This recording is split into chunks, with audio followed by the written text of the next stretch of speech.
Good morning, everyone.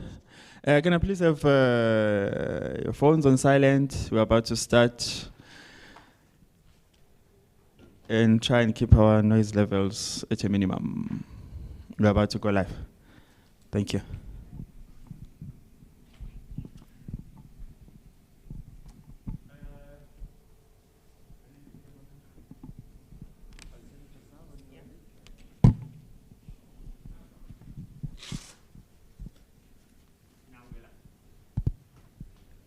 Good morning, everyone. I hope we are all, we have had a good rest. We are warm.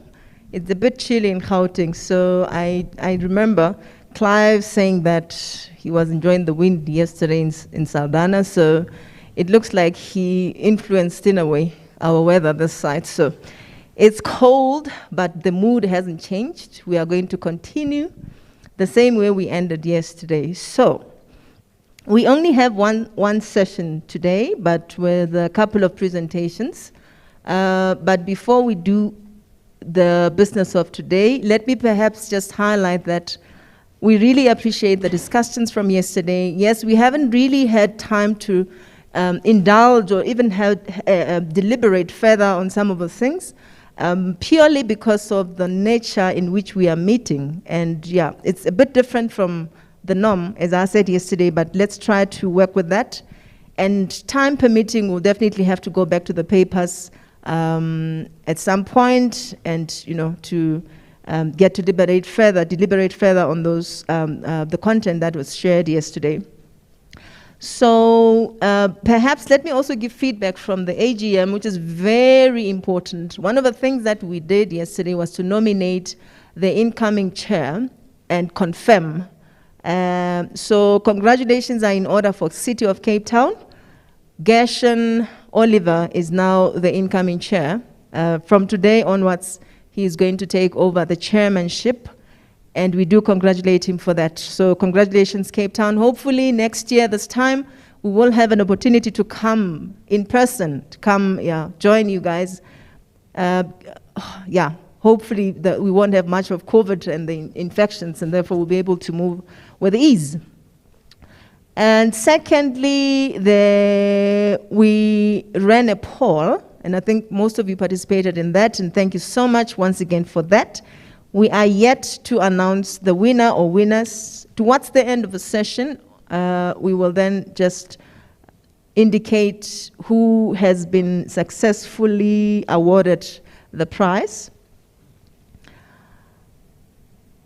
The third and important thing is, let me check. Okay, so the person I'm going to hand over to is somebody who's been with us for a very long time, not the one I'm going to hand over to after Dr. Mostert, because as per the program, Dr. Mostert is going to officially open today's session. Once that's done, then we'll have a beautiful Kosi coming in. And you know that Kosi has been with us for a long time, but this year, because of the department that she works in, she had to participate minimally in the activities of the PSEF, but we roped her in just so that she can properly bid us farewell. So it is a special day for her. It is a special day also for us, because I think from this point on, we are likely not to see her. Well, she will definitely just have to say something about that as well. So let me not waste time and just invite Dr. Mostert to welcome us officially on the second and last day of our conference. Dr. Mostert, are we ready? Yes. Please proceed. Thank you. Okay, colleagues, I also want to congratulate Gershon with his election, and then also thank our current chair. I think you chaired us during 2 very difficult years in a very proper and good manner. So I think you deserve a round of applause, but due to circumstances, you won't hear it. Okay, yesterday we started the program with a presentation by Francois Fouchier about the South African economy in context. I think he provided a very good overview to us about the challenges of this new drive towards localization and import substitution to basically indicate that there's quite a number of loopholes in the process, and the bottom line is basically that it is very difficult for a government employee to choose the right products to be localized, and that we should do localization for the right reasons. Okay, then we had the discussion from Prof. Peter Bauer about the important role that arts, culture and recreation sector can play in the economy, and also the severe challenges that COVID provided. Then on a lighter note, Clive took us to the stars again yesterday with his interesting research around the steel mill at Saldanha, and also introduced us to the whole concept of interrupted time series data. Then we had also interesting presentation from Shoro Jones about the link between government revenue and expenditure, as usual with a lot of econometrics, to clearly indicate that there is a link between the two and how provincial government should take note of the results. In the afternoon, we basically dealt with innovation, and then we had a session from Joe de Beer. I skipped one. Earlier in the day, we also had a masterclass from Andrew Nell around the CSP work, and I think maybe there's potential for us as a PSEF to maybe in future look at the interprovincial research project using the SARS data that is available at National Treasury. Although it is currently mainly focusing on the metros, I think there's definitely a lot of potential for us to build on that. In terms of Stats SA, although it was an interesting presentation, my concern is always that they don't go broader than the published documents. But maybe we can again, because he invited us afterwards in the chat box to say we can interact with him to be linked to the right persons at Stats SA, that we again maybe look at the issue of the availability of survey data. Because some of the reports that are only issued on a national level, they obviously also survey on a provincial level to get to the national number. So that is always my question, why is those numbers not available? I think then, in a broader policy context, I think in the local government elections, the biggest party was basically the no voters, the people that didn't turn up. Because in South Africa we have approximately 40 million potential voters. Only 26 million of those voters registered, and eventually only around 15 million voted. Okay, so you can see it's a voter turnout of approximately 30%. And I think it is sending a message to us as policymakers in government that there's huge unhappiness with government and that we should really, time is running out for us to make a difference. It was also shown in the KZN riots earlier this year.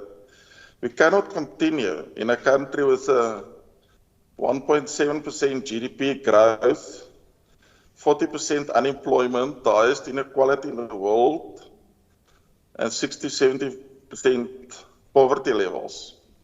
I think this conference is at a very opportune time, and we should really make sure that as a PSEF that we really make a difference on these different policy debates. Thank you, Madam Chair. Thank you very much, Dr. Mostert. That's really highly appreciated. We are going to move into sub-regional intelligence. So this is the session, the only session that we have today. We're going to focus on local economic development and the a couple of issues and papers that are going to be presented. Towards the end, we will then have a few, or just about 3 provinces that are going to share their experiences and perhaps their plans and the progress that they have made with their recovery plans. So let me hand over to Kosi to take us through the session. Yeah, Kosi, are we ready? We are ready, Bogang. Let's get going. Thank you.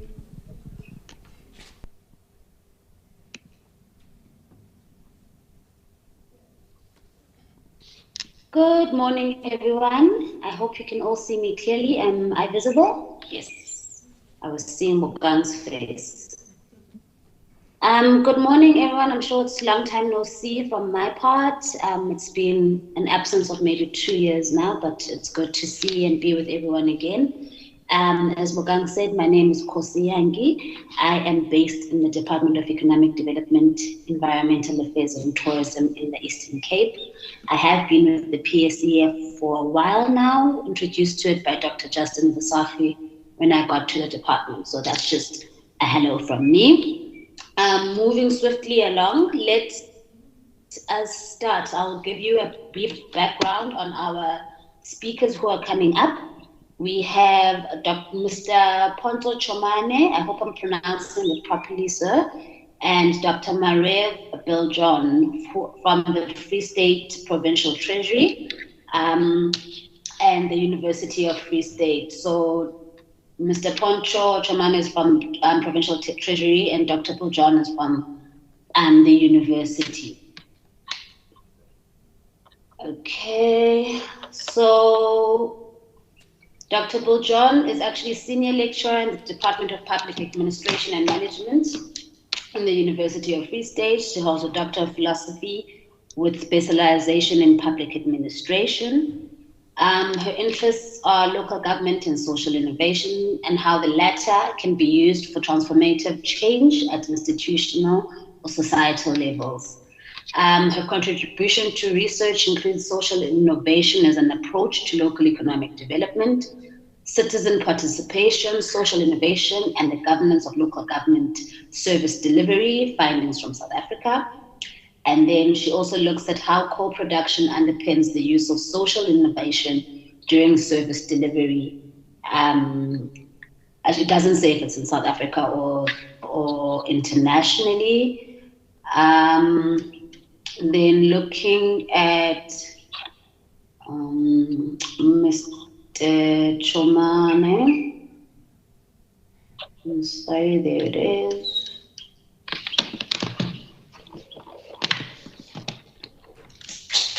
Apologies, colleagues. I think I'm looking for the profile. I had it now.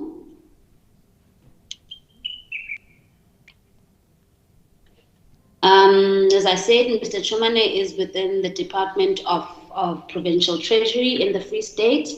He holds a master's in public administration. His research interests are in the field of local economic development as well, and social innovation, and how it can be employed to improve the functioning of local economic development. Contribution, social innovation as well as a feature as an approach to local economic development. I think without wasting much more time, it is 1:15 now. I'd like to invite our speakers to come on. I think what I'll do in the interest of time, when we are on, I know you have until, how long are we giving them, Bogang? 20 minutes? Until the next speaker? Yes, Kosi, yeah.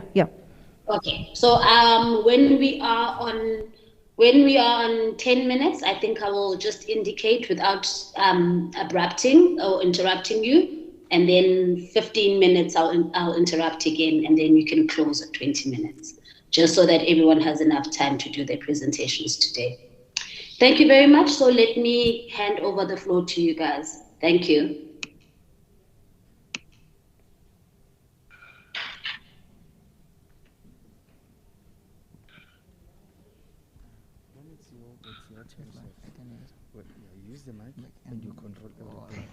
Good morning, ladies and gentlemen. Am I audible? If I can just get an indication whether I'm audible. Yes, we can hear you. Yes, you Thank are. you. Thank you very much. All right.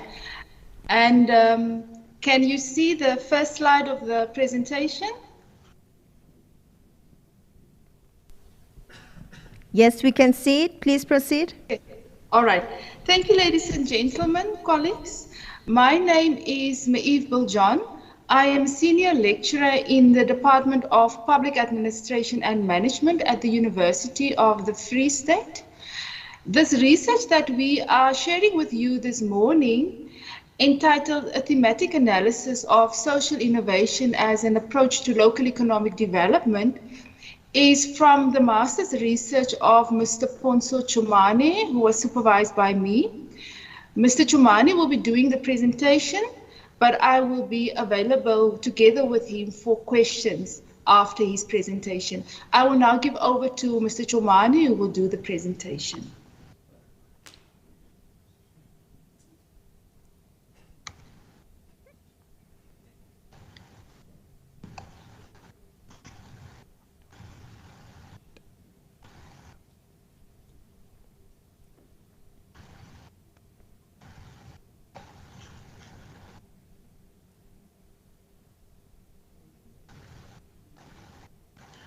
Good morning, ladies and gentlemen. I'm not sure if I'm audible enough, and if I'm trying to apply the background, but I'm not sure if I will get it right. Please proceed without it. We can hear you. Okay. It's okay. Thank you. No, it's fine. Can you flat the presentation so that I can be able to see it nicely from, because I don't think I have the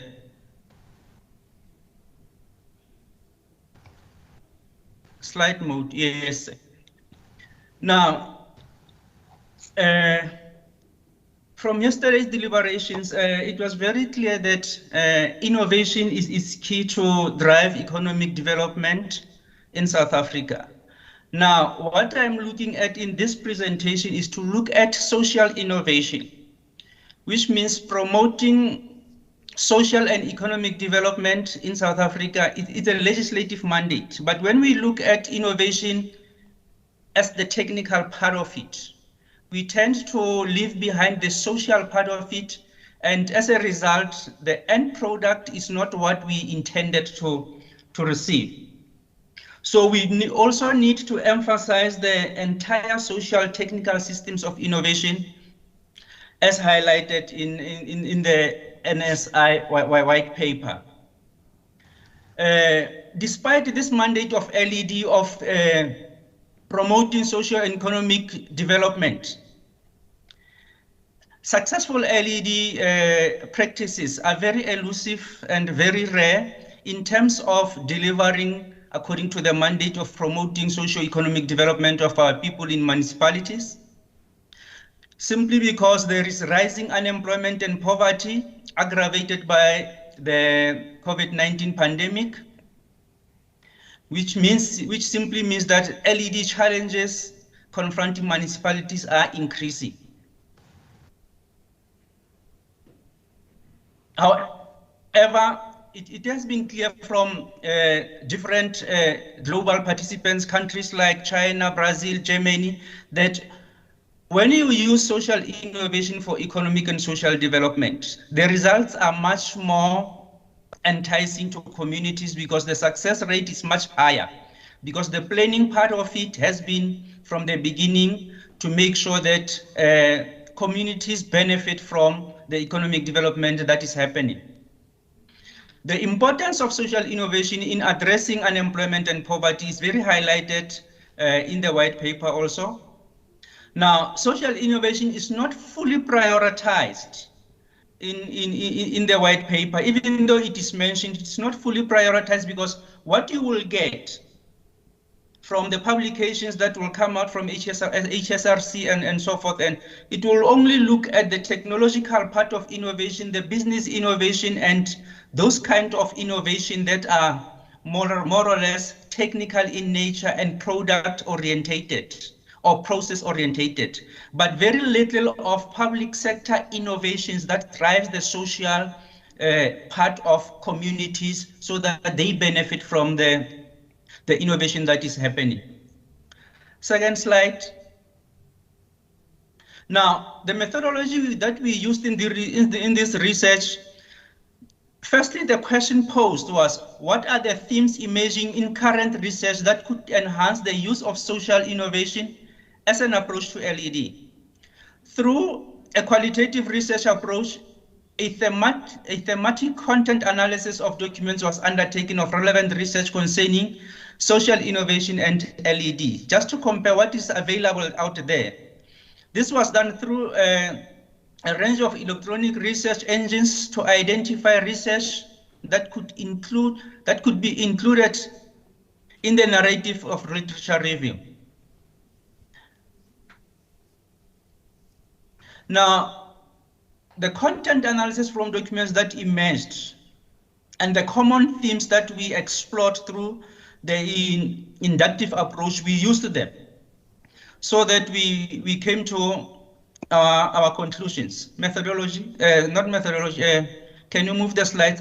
Now, because we are looking at both the LED and the SI, remember that LED as a mandate, a constitutional mandate, its outcomes are based on, it is defined as an outcomes-based approach aimed at economic development that allows and encourages communities to work together for their mutual growth and development.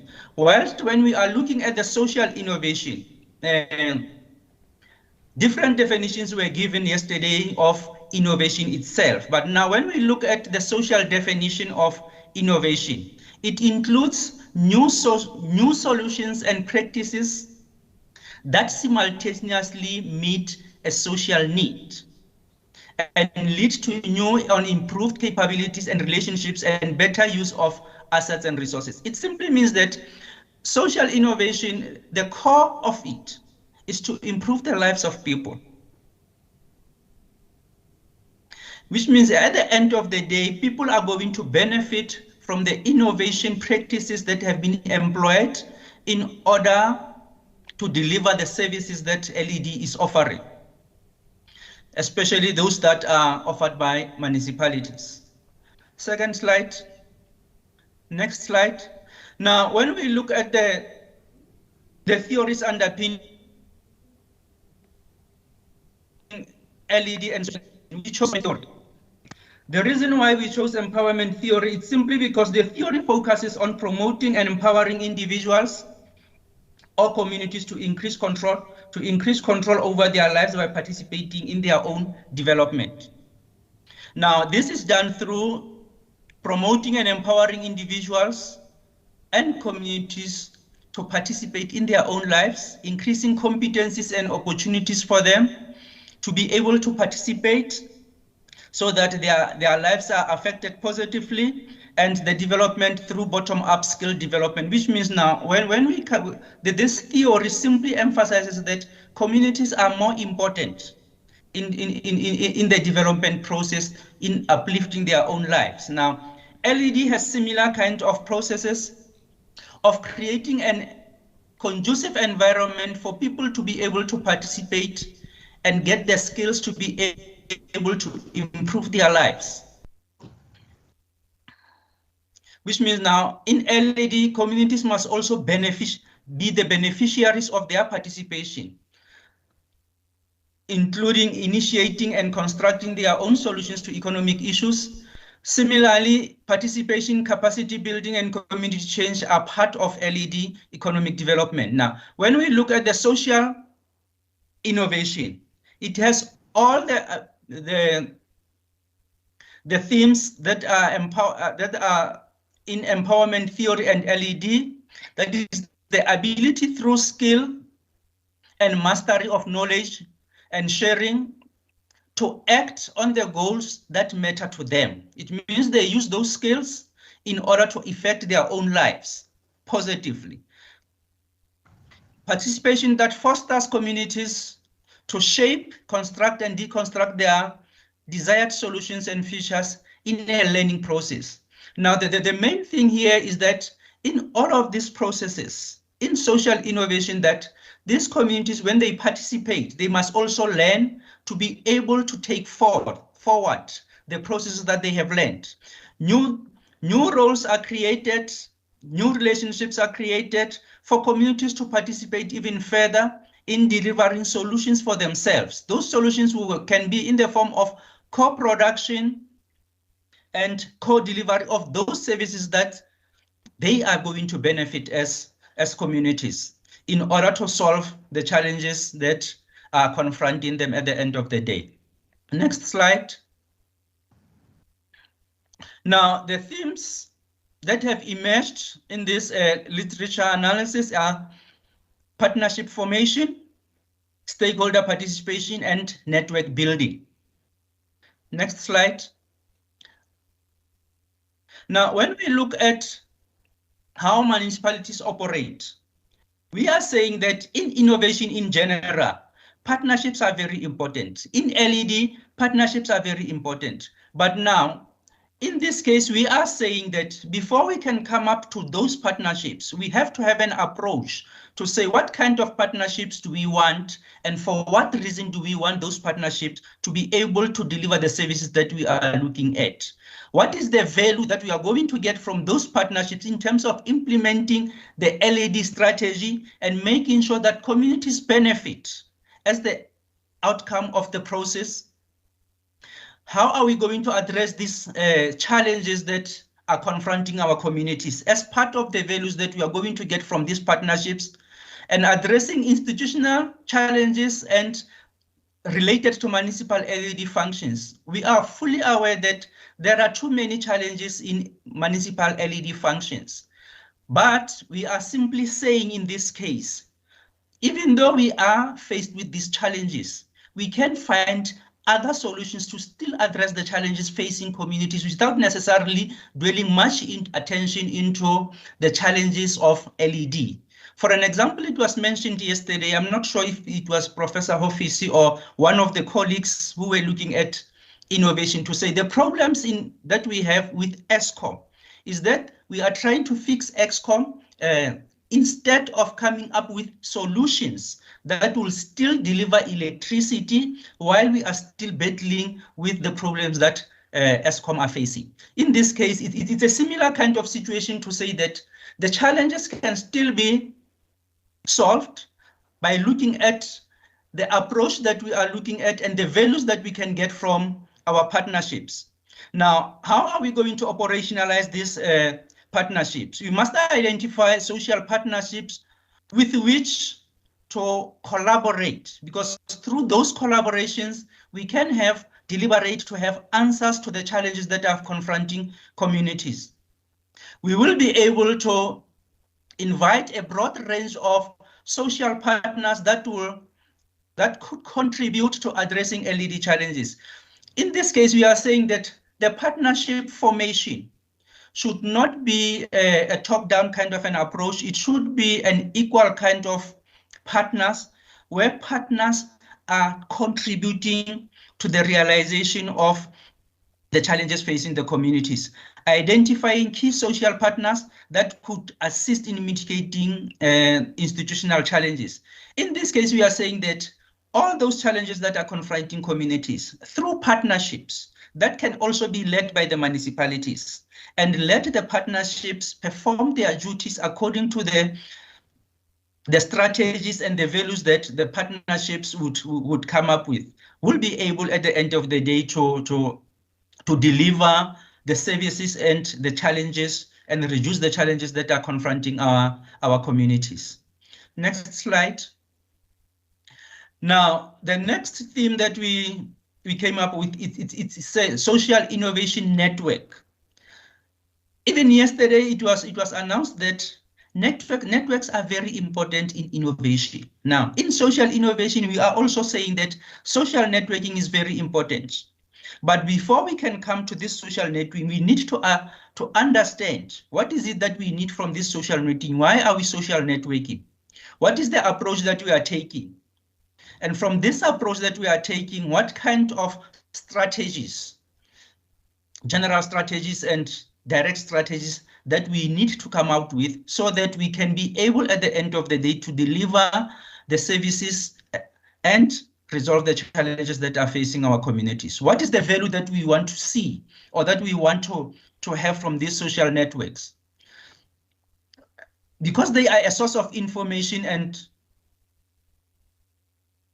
communities' best practices, most of these networks will assist us to say, if this kind of practices have been done elsewhere else, how can we rearrange them to suit the community's own challenges in order to be able to deliver those challenges? Those will be the values that we are looking at to say, what are the best practices that we have? Yes, in LED, we invite partners, we network, but we never plan for the kind of networking that we would want to see or that we want to have, because we don't have the approach or the strategy to say what kind of this strategy that is going to deliver the values that are going to solve the challenges that are confronting the communities. And how do we operationalize these social innovation networks? How are we making them aware of co-production and co-delivery of services and opportunities? In this case, in social innovation, the main thing is that the community should be able to co-produce and co-deliver. As partners, they should be able to do that in order to assist the LED in terms of solving the challenges that are confronting our LED. What platforms that we are going to use to be able to use these networks in order for us to be able to deliver the challenges?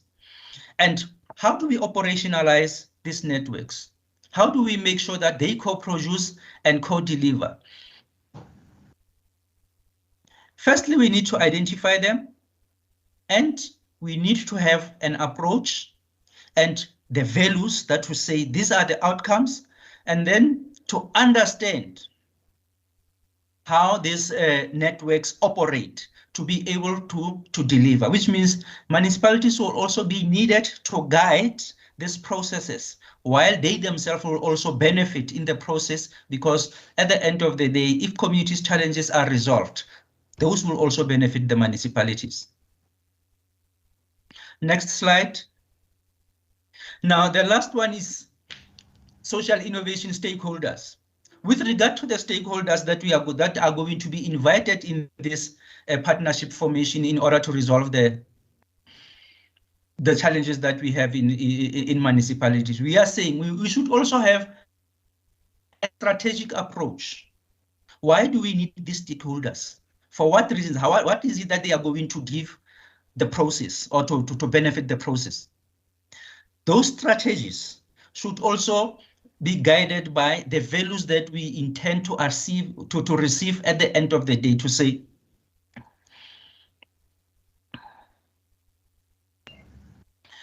how can this process assist the municipalities to be able to meet its intended targets as an approach, contribute to new and improved delivery of services or solutions that will benefit both the community and the municipality,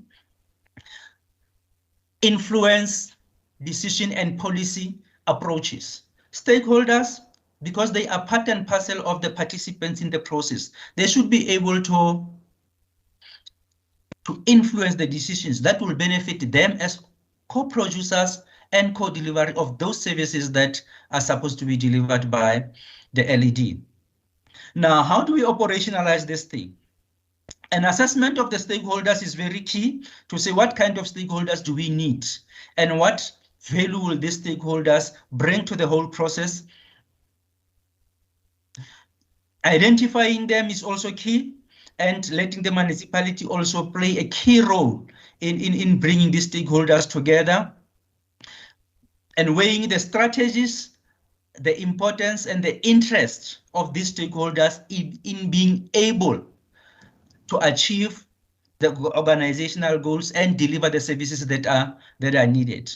So in simple terms, in all of these themes that we have identified, we are simply saying that whilst we engage ourselves in social innovation, in social innovation, we should make sure that the innovation that we come up with benefit the communities, which means that as innovation drives development, that development should be part and parcel of improving the lives of the ordinary people and communities should be able to participate in a way that they are able to take their lives further, forming new relationships and improving their standard of living. Next slide. You've got 1 more minute, Mr. Chomane. Okay, thank you. All right, no, I'm already there, ma'am. From this content analysis of the themes of social partnership, social networks, and stakeholders, we propose to operationalize the use of SI as an approach to LED.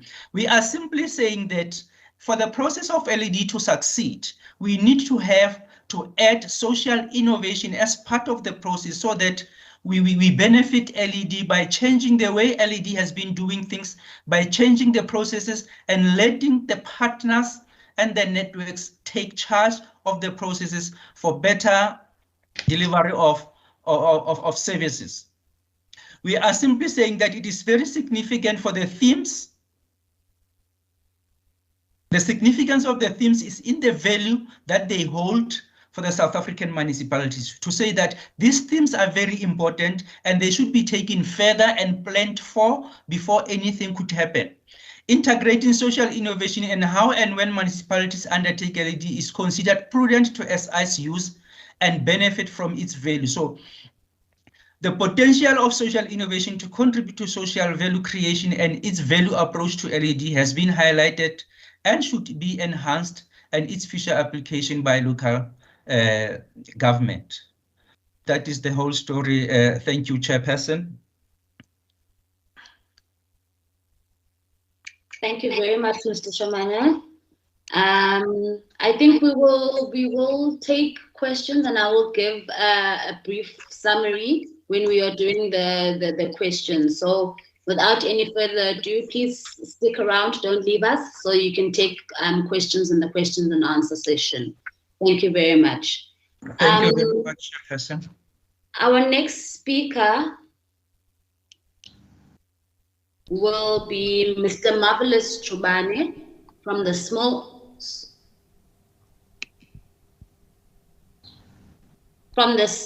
Enterprise Finance Agency.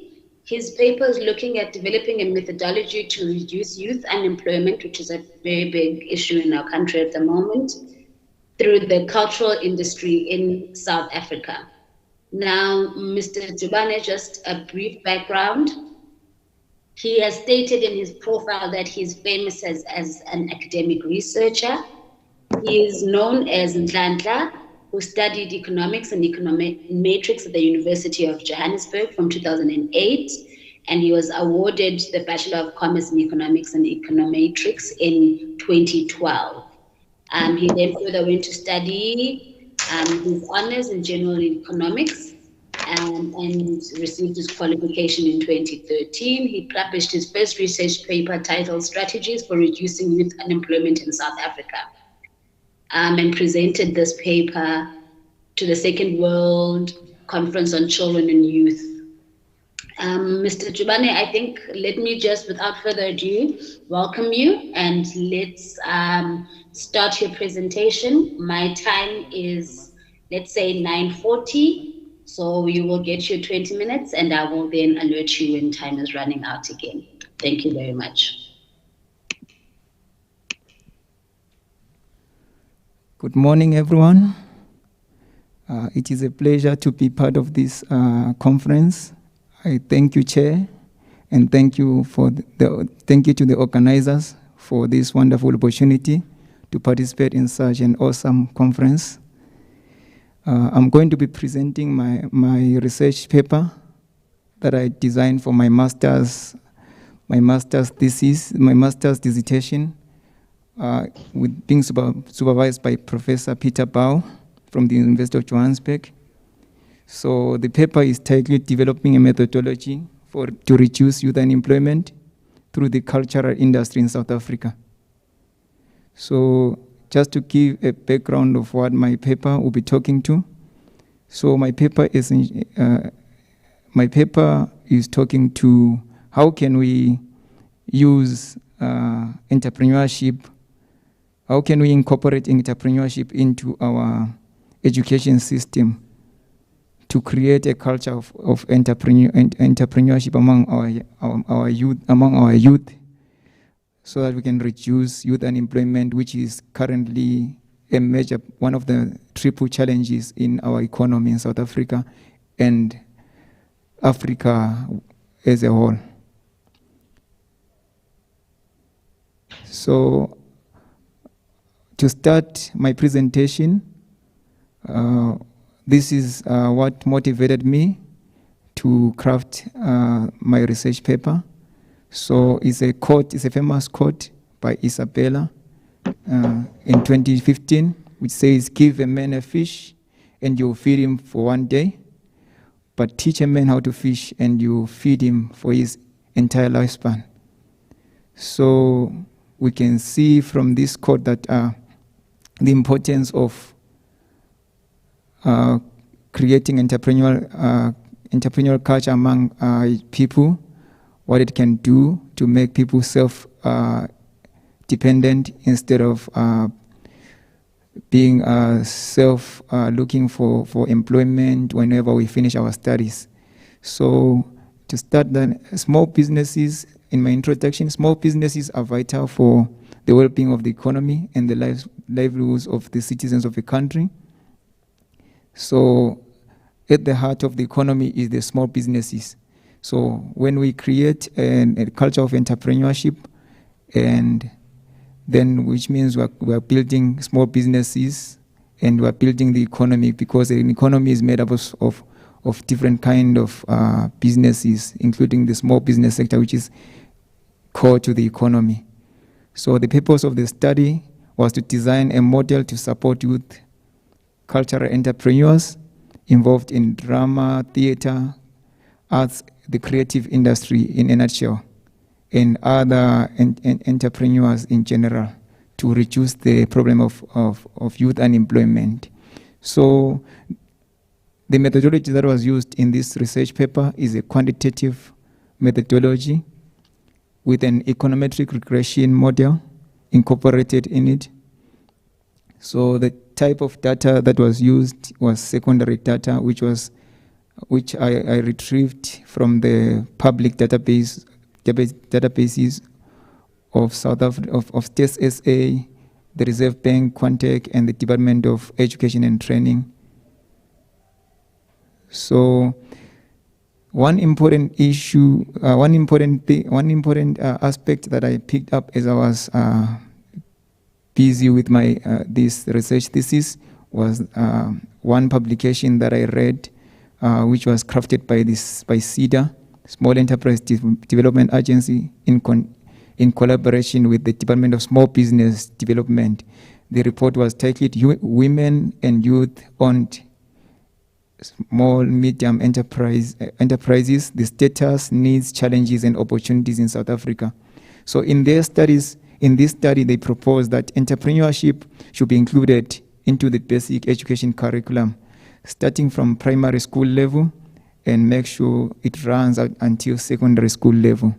So in this, so my paper also is talking to introducing entrepreneurship education and training into our secondary education system curriculum, so that we can create a culture of entrepreneurship among our young people, and also reduce youth unemployment in doing so.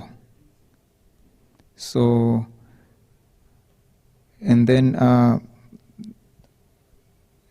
looking at the literature review, literature findings, there are some studies that, in particular, that I quoted in my paper there, which are in support for this methodology of including entrepreneurship education into entrepreneurship education and training into our education system.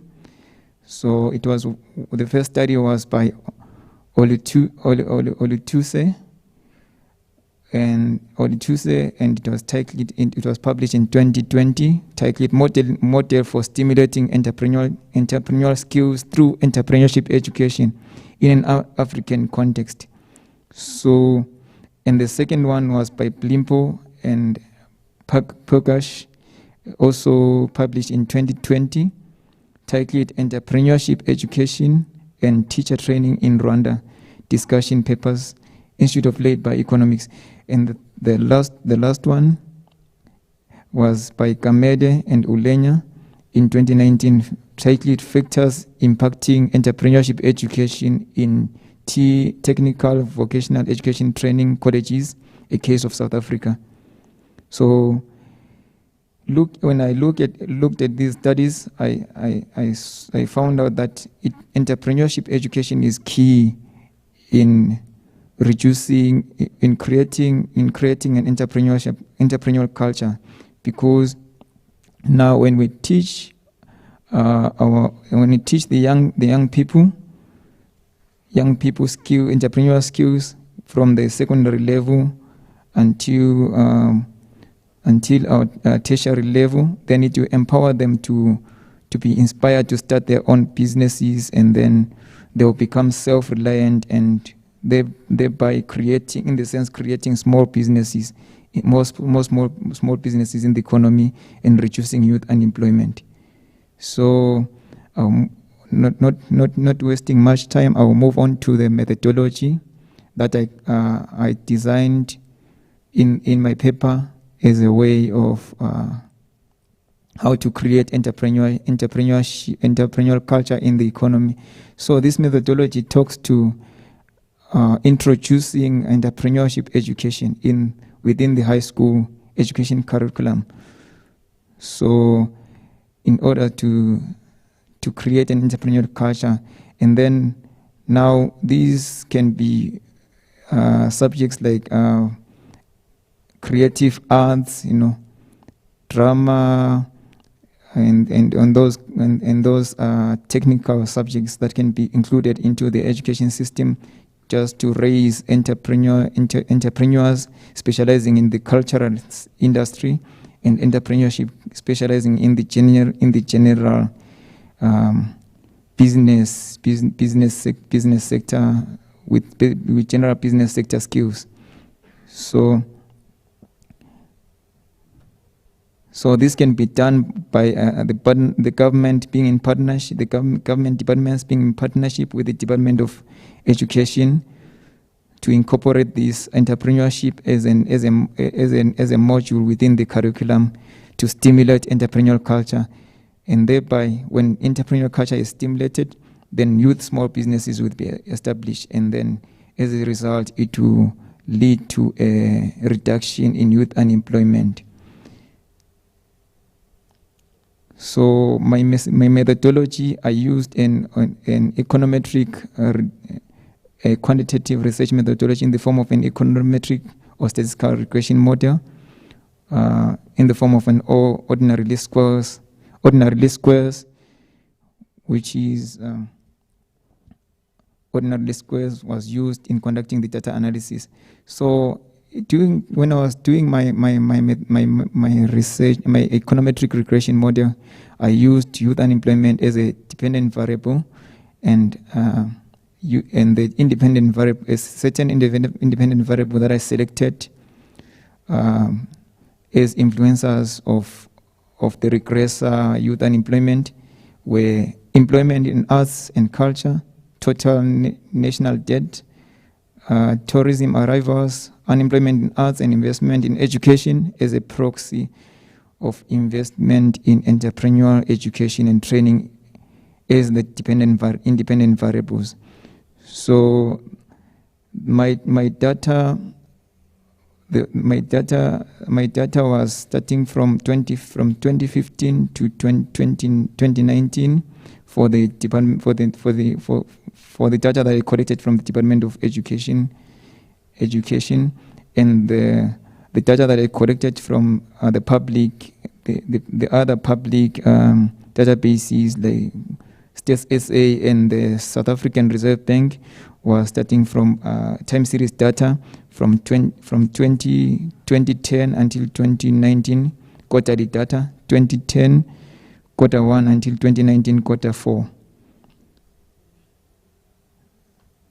So this is my econometric regression model that I designed using the software eViews, which is a statistical data analysis software. So the outcome of the regression model showed that youth unemployment, being the dependent variable, was influenced by employment in the arts and culture industry, and investment, which is investment in education.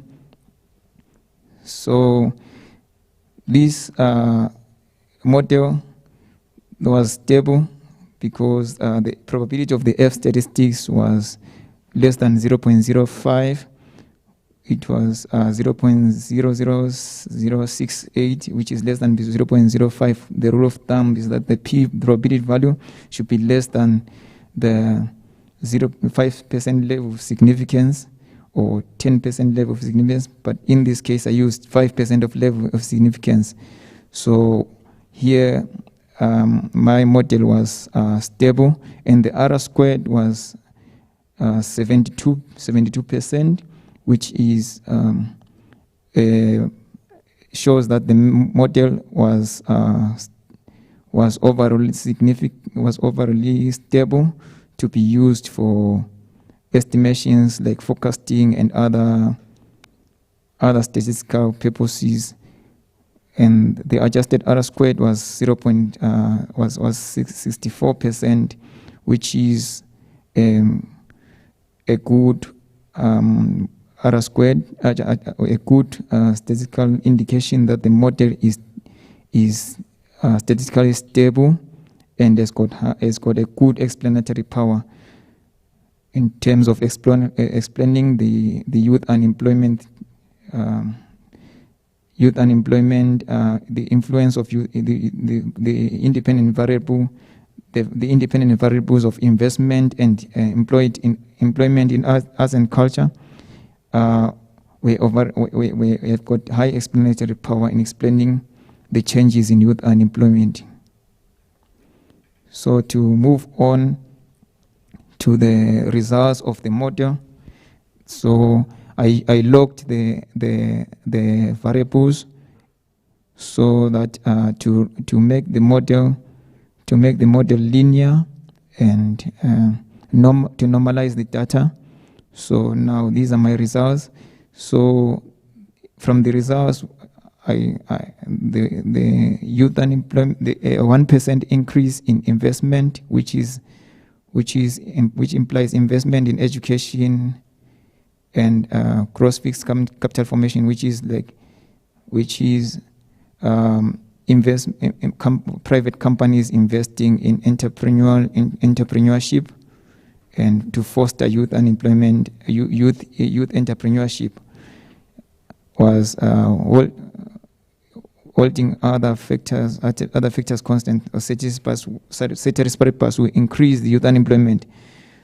Will result in youth unemployment, an increase in investment, holding other factors constant, will result in youth unemployment to decline by 0.6 units, meaning that whenever we invest in education, then the youth unemployment will decline by 0.6 units. So which means investment is got an impact on youth unemployment to reduce youth unemployment, which is a good thing, a good sign. And a 1% increase in gross domestic product will result in a 0.7% decline in youth unemployment. Ceteris paribus, that is holding all other things, all other factors, all other variables constant. So there is also a negative ratio between youth unemployment and the gross domestic product. And a 1% increase in tourist arrivals will result in 0.1% decline in youth unemployment, holding other things constant. So we can see that youth and investment is a statistical impact. Was discussed significant in reducing youth unemployment. So investment in education. The model supports that an investment in education will reduce youth unemployment with that 0.6 units. So looking at the overall stability of the model, which is the probability of the F statistics, we can see that the F statistics was, from my result, the F statistics was less than 0.05, which shows that the model was statistically significant. It can be used for other statistical purposes like forecasting and yes. Then the p-value for employment in arts and culture also 0.01, which is less than 0.05, which meaning that the employment in arts and culture was statistically significant in explaining youth unemployment. The p-value for investment in entrepreneurial education and training was 0.008, which was less than 0.05, meaning that the investment in education and training is statistically significant in explaining the variability in youth unemployment. So I did a correlation matrix of all the variables that were in the model. It was a correlation against youth unemployment, and then so now from the model I picked up that youth unemployment and investment were highly correlated with a negative correlation. There was a negative correlation between youth unemployment and the log of youth unemployment and the log of investment in education, which is a negative correlation of 0.68, which is near -1 or near 1, because a correlation that is in between a correlation that is in between -1 and 1 indicates a strong correlation, because it's closer than 1 or closer than -1. So which means it to be a highly correlated. So this is high negative correlation between youth unemployment and investment in education, which supports that investment in education, which is entrepreneurial education, can stimulate employment creation and can stimulate the development of youth small businesses in the economy, which is entrepreneurial culture within youths. So, and then the other variables that were highly correlated was the GDP and the employment in the arts and culture, which had a positive correlation, high correlation of 0.95, which indicates that employment in the arts and culture it raises the level of GDP in the economy, because people will be working, and then thereby they contribute to the total output of the economy in the form of production output of those small businesses.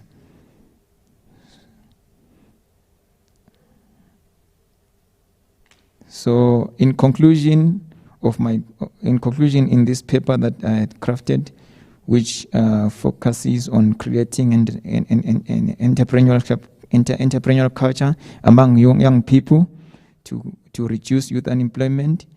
So I proposed some recommendations.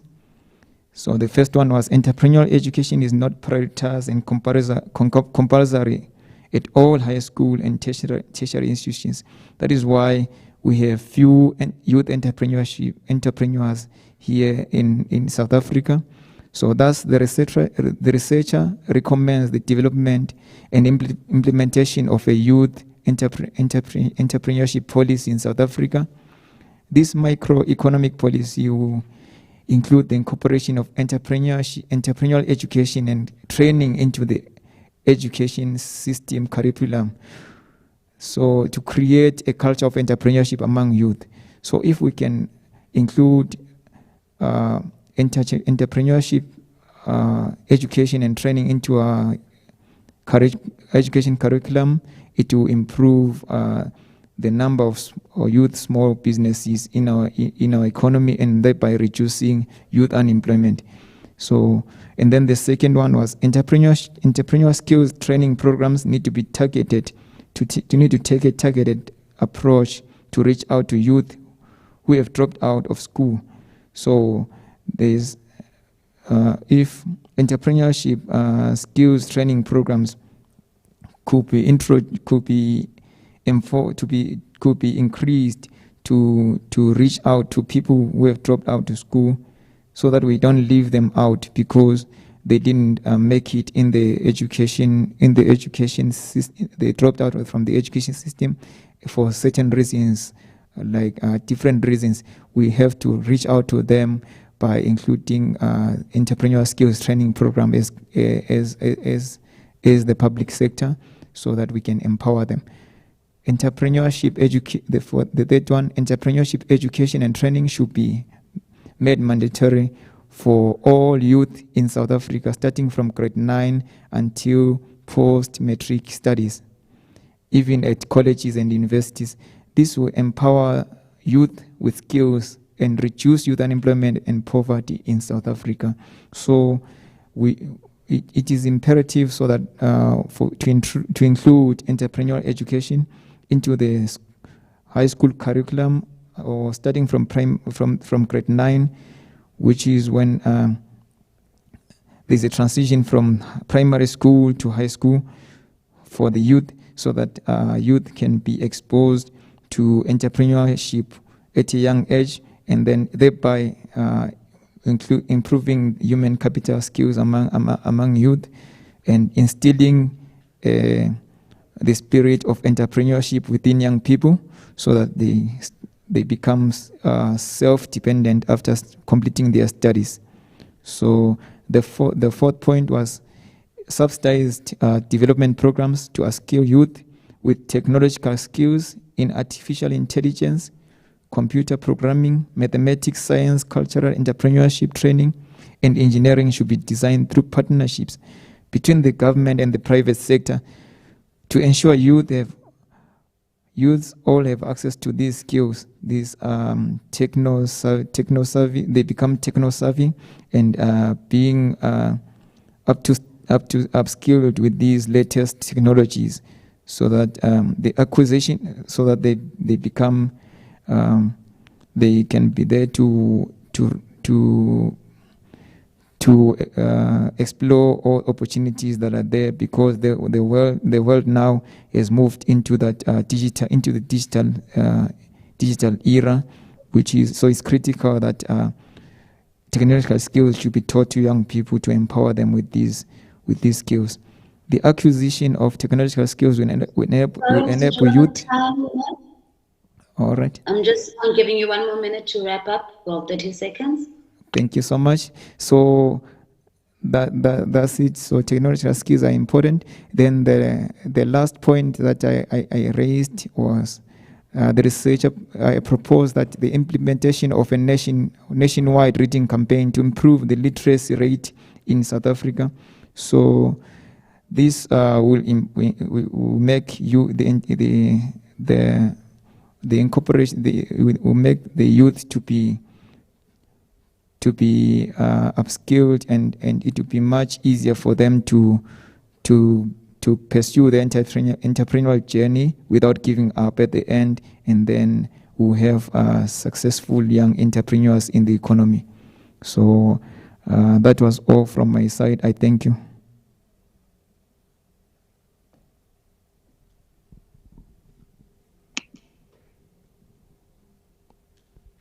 Thank you very much to both of our speakers. I think we are still well within time, so we can all properly engage with both papers. Just to start with the first paper, I'm sure you're all still familiar with the content of that presentation, but let me just take you through it one more time. Mr. Chumani was looking at the empowerment theory around social innovation and local economic development, looking at how individuals can use skills to shape their desired solutions and future through co-production and delivery of the services that they are developing. We looked at themes and partnerships to benefit municipalities and the communities, trying to solve challenges with social partnerships, and looking at how partnerships shouldn't be top-down approaches, it must be equal partnerships, and the importance of networks within this sphere, and the roles of the stakeholders that he highlighted in the presentation. Then surely you still remember Mr. Chubani looking at a methodology for youth entrepreneurship within the cultural industry, empowering the youth by making them self-sufficient within that space, including entrepreneurship in curriculums in schools and high schools. His regression model was used to determine the relation between youth unemployment and selected independent variables. I see there's a lot of chat in our conversation, so I'm sure individuals will want to participate on this area, looking at how we can increase employment and unemployment can be reduced should other factors remain constant within his model. If there are any questions and comments, I think we can take those. Chair, I'm not sure how long I should give. We are now at 10:07. Questions and answers were supposed to be for 20 minutes, if I'm not mistaken. Or should I make it 15 minutes? Okay, I'm thinking maybe let's make it 20, given that there are inputs and suggestions for Marvelous to take home. So I think with Mr. Chomani's paper, the response has been provided already. There was just it was a comment from Biola, which I think Mr. Chomani has addressed. And there are a couple of questions for Marvelous specifically. So you can just go through those. And if he is in a position to respond, he can actually do that. But I think that some of them he will have to go back to the model and change some of the things according to the suggestions that are being put forth. So I think it's important that you read through the questions and some of the inputs that are coming forth. Okay, thanks. Back to you. Thank you. All right, I'll start from the bottom of the questions. We got a question from, sorry, I just got such a shock. Just a comment from Peter. There's a lot of space to develop the cultural entrepreneurship in South Africa. And don't forget the impact of the multiplier effect as mentioned in the model proposed by Marvelous. In other words, the real impact of tourism and other factors will stimulate the reduction of youth unemployment and lead to greater levels of gender.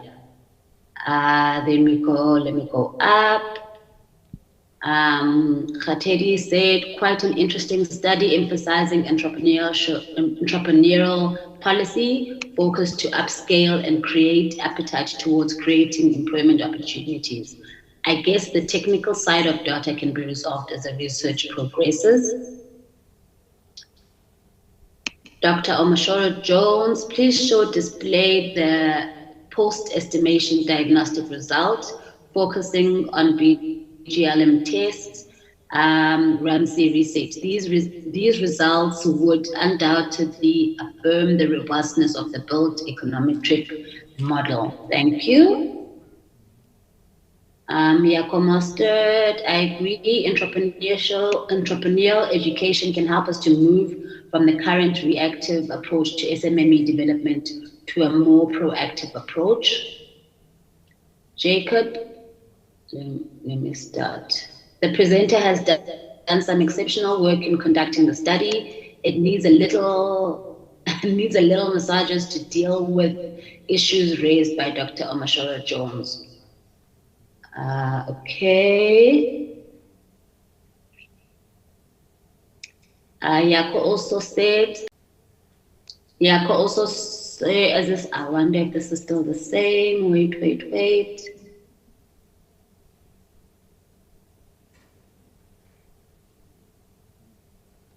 Okay, then Chumane said the mistrust is a result of top-down approach, mainly in SI. We're looking at bottom-up. Okay, this is now for the first paper. Okay, that was a comment. Thanks for the presentation, Marvelous Jubane. However, there are a couple of misspecification bias that affects obtained results. I should have started with this one, rendering it non-robust.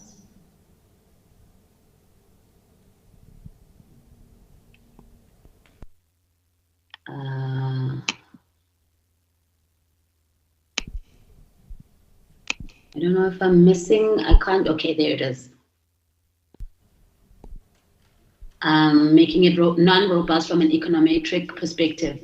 First, the OLS model suffers from serial correlations given the Dublin-Watson of 1.6, which is not very close to 2.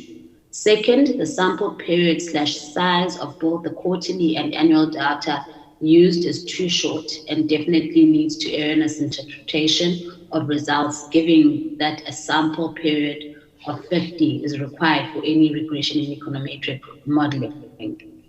Third, the mix of quarterly and annual data with short sample periods for an OLS regression is inconsistent, given that a panel data analysis would have been more suitable, however, with a sufficient sample size. Jakob also said, I'm also concerned with the low DW test result of less than 2. There might also be endogeneity problem between the variables, which is not demonstrated in the paper. The growth elasticity of employment for growth is very high. Historical figure, okay, I've read that one, apologies. Fourthly, from Dr. Mashara Jones, what is the exact frequency of the data used? Is it quarterly with annual data changed to quarterly series, or is it annual data with quarterly data changed to annual series? If any of the two options applies, it begs the question that, one, what is the econometric model method used to convert quarterly to annual data linearly, or same question applies to the method used for converting quarterly data to annual data. I think I've covered all of the questions. Marvelous, do you have any response, or are you just going to go through the chat and note down the comments and the questions? I'm not sure how we will handle it going forward.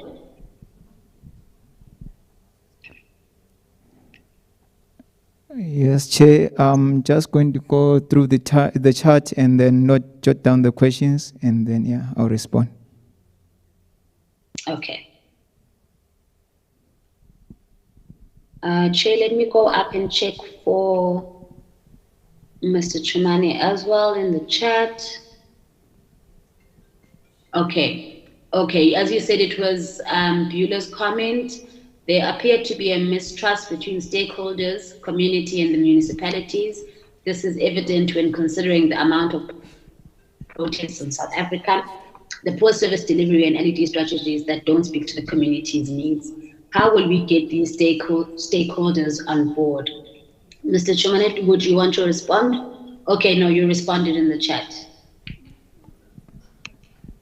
I think that's fine. The response is, if you have missed it, colleagues, the mistrust is a result of top-down approach mainly. In SI, we're looking at bottom-up approach, where communities and stakeholders take center stage in design, planning, implementation, and monitoring as they share the risk. I think I've covered everything, Chair. If I've missed anything, please highlight, but I think everything has been covered. Okay, thanks, Kosi. We're going to allow one question from the room, so if you can just give us another 2 seconds just to get to the speaker, please. No problem. This question is going to be for Marvelous.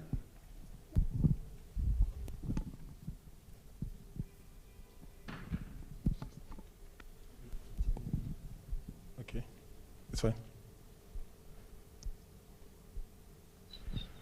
Okay.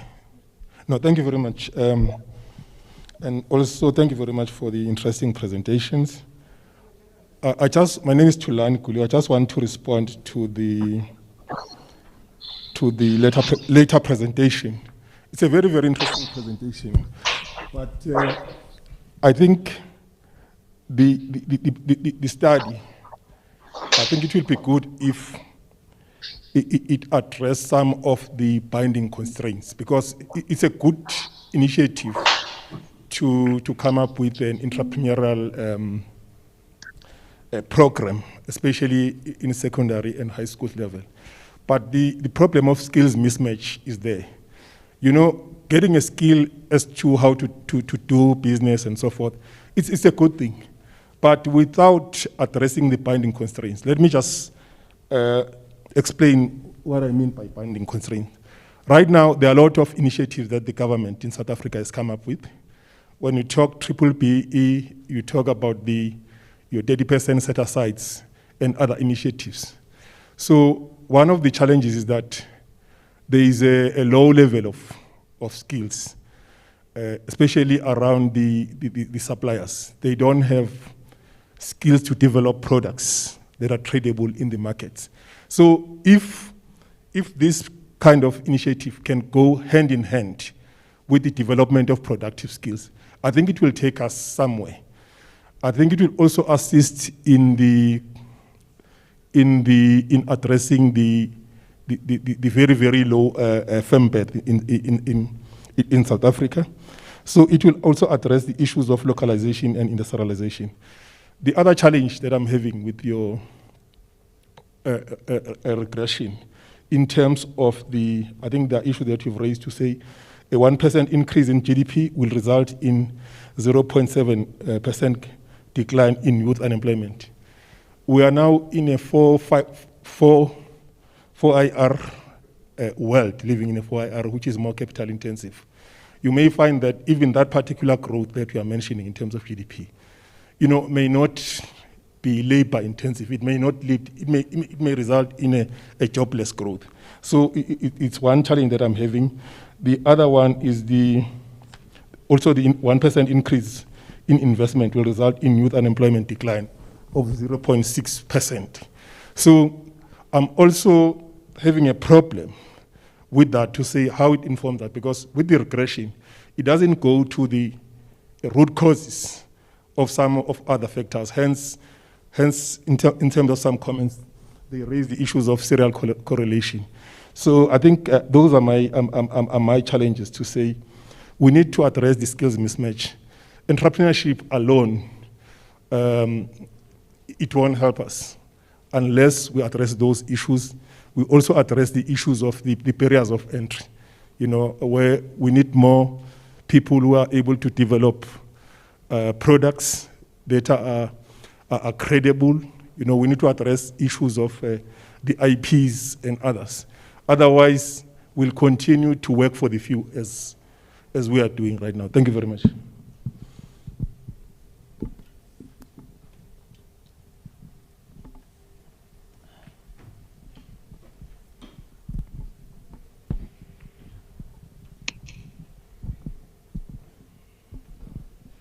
Okay, maybe back to Marvelous just to see if he's got anything else to say before we proceed. So to respond to the comment, thank you so much for the comment, sir. I agree with everything that you have raised, and I think if we can go to the major constraints, we can really solve the problem of youth unemployment. I 100% agree with you. Thank you, Chair.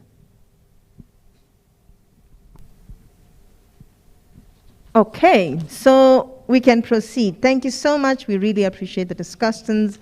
I wish there was more time to delve into some of these issues so we can get a lot of people participating also in the discussions. All right, so we've decided to twist things a bit.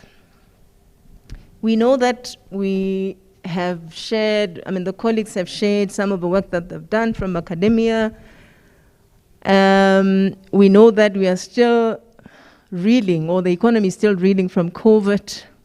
Some of the businesses have closed down. Some have had to lay off employees. There's a whole lot that we are still really suffering from. That being the case, we thought we should bring on board an SME just for her to share some of these things and how she has been impacted on by everything else that has transpired since 2020. So, ladies and gentlemen, join me welcome Neo Mahlangu. I think most of you will know. People who love art, you definitely know who I'm talking about. Without necessarily introducing her or reading her profile, because those who know her will know that she really has a very long profile. But I'm going to summarize it this way. She is a self-taught visual artist who's recognized not only locally but internationally. What is interesting about her is that she started off in the healthcare industry but decided to switch things around and follow her passion. She is based here in Johannesburg, and yeah, she is going to share with us her story, which I think is a beautiful story to listen to. Marvelous has just indicated, and we all know that there is a problem with young people being employed. One thing to note about Neo is that she is very young, and I think, those who know her will attest to this. So let me welcome her. Neo, are you ready? We can proceed.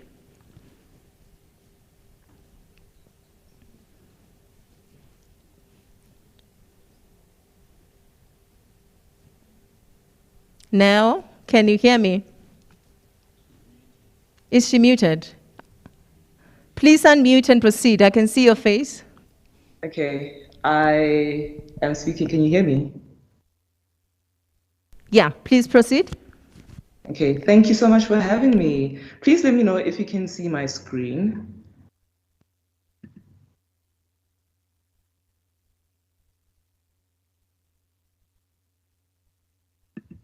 Can somebody give me a heads up if okay, we only see your face, so the screen is not up yet. Okay. Let's see.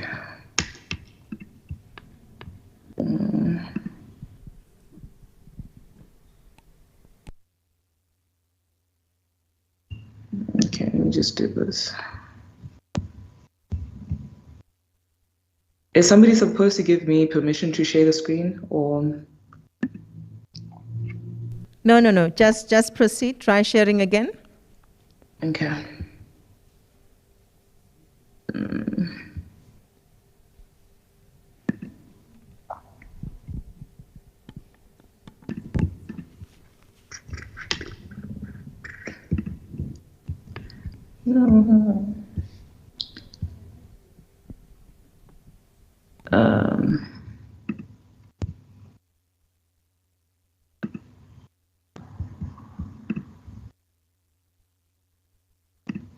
Yeah.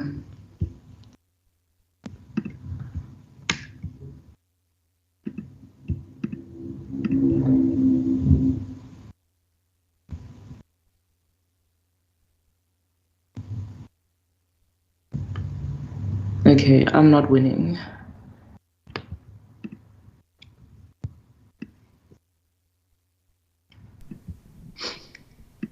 Okay, so let's do this. Let's move on to the presentation, and then immediately thereafter we'll come back to you. So okay, I'm just going to stop things around a bit and allow Biola and Mr. Bellot to just share their paper. Kosi was supposed to proceed with this, but because we are in the situation, I'll just proceed. So Biola, Mr. Bellot, are we ready?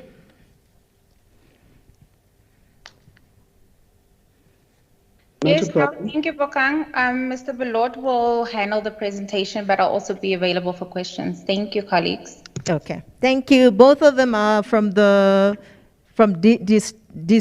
It used to be DST, I think. Department of Economic, Small Business Development, Tourism and Environmental Affairs in the Free State.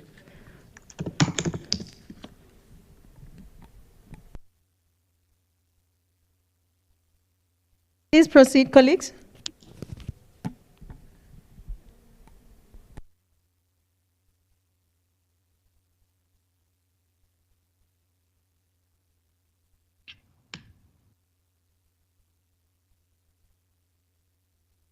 Is the screen visible?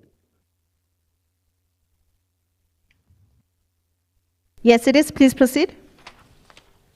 All right, no, thank you so much.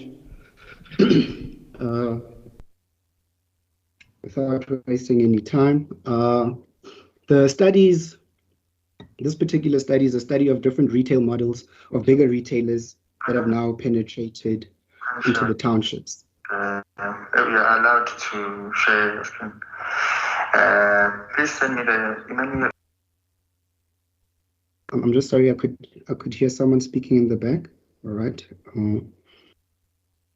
All right. Oh, my apologies.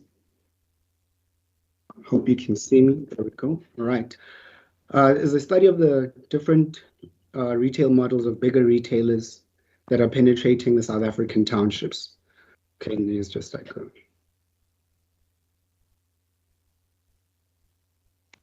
there we go. Here's the outline of the presentation.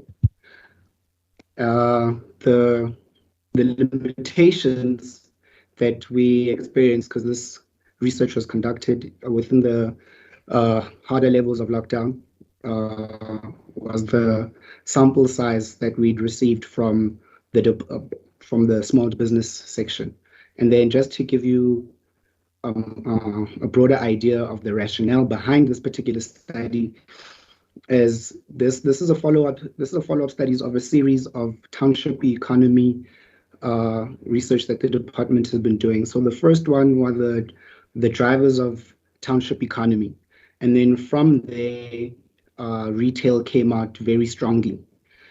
So from that it was advised that we look deeper into the different retail models, and thus we find ourselves here. So with the current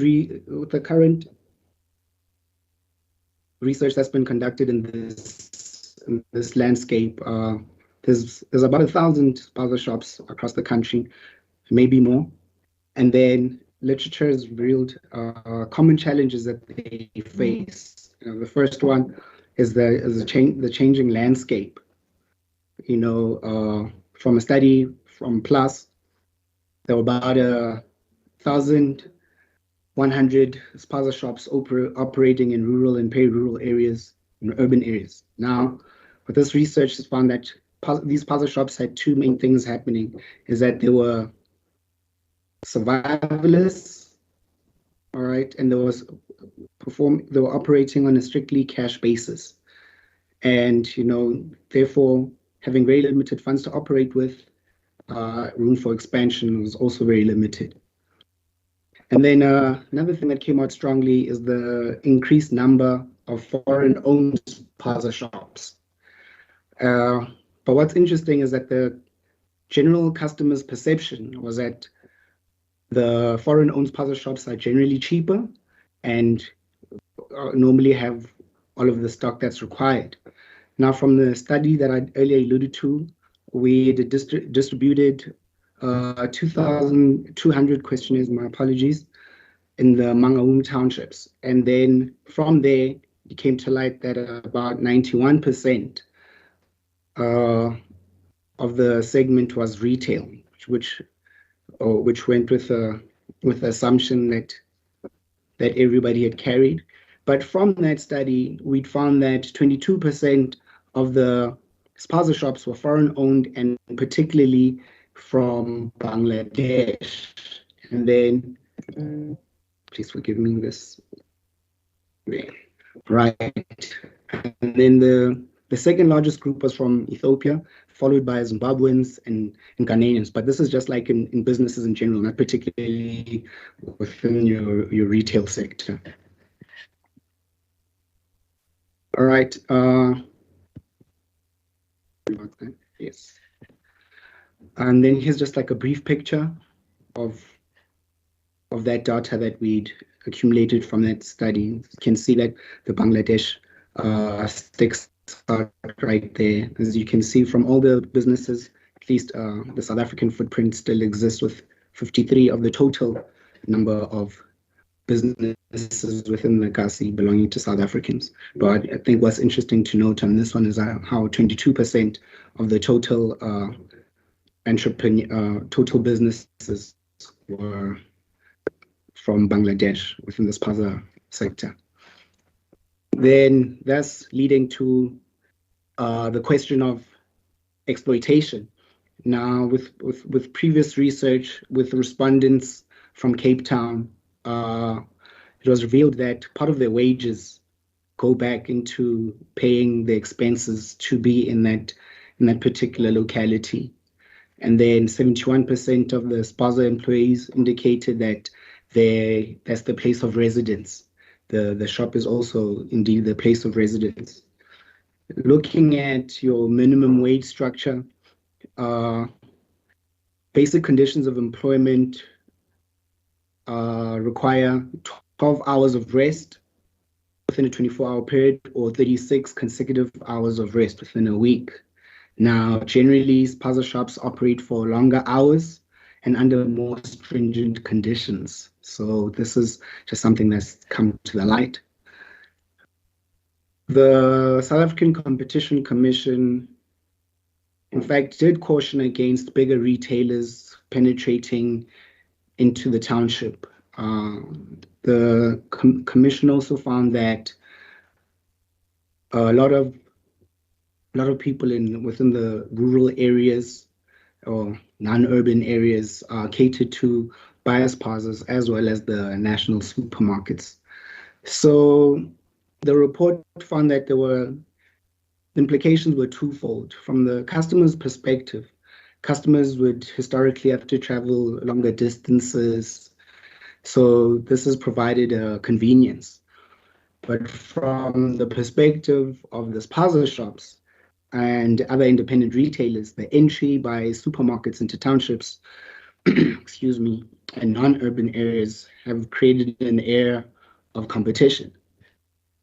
So there's an air of convenience versus competition. Right. Literature also reveals that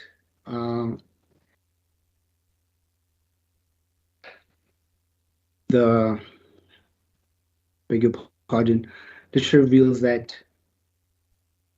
the urban population and informal, the urban population and just the general retailer, the customer design is changing quite significantly. So in 2005, that's when we can first record your bigger retailers, Pick n Pay, ShopRite, and Checkers, representing 38, 37, and 19% respectively of the grocery and goods market within South Africa. I think I'll just move past this one. So now the shift in retailers, this is what I'd like us to focus.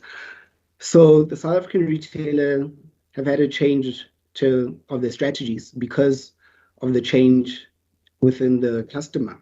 All right. Historically, people in townships were restricted to informal retail shops. However, now more people within the townships have access to more disposable income. The larger retailers are aware of the improved income levels and of the middle income township residents, and as a result, they've created strategies to penetrate into the township.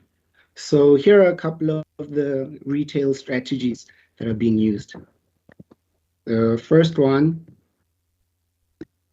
retail format development strategy. This is an offering to customer base of a new retail format.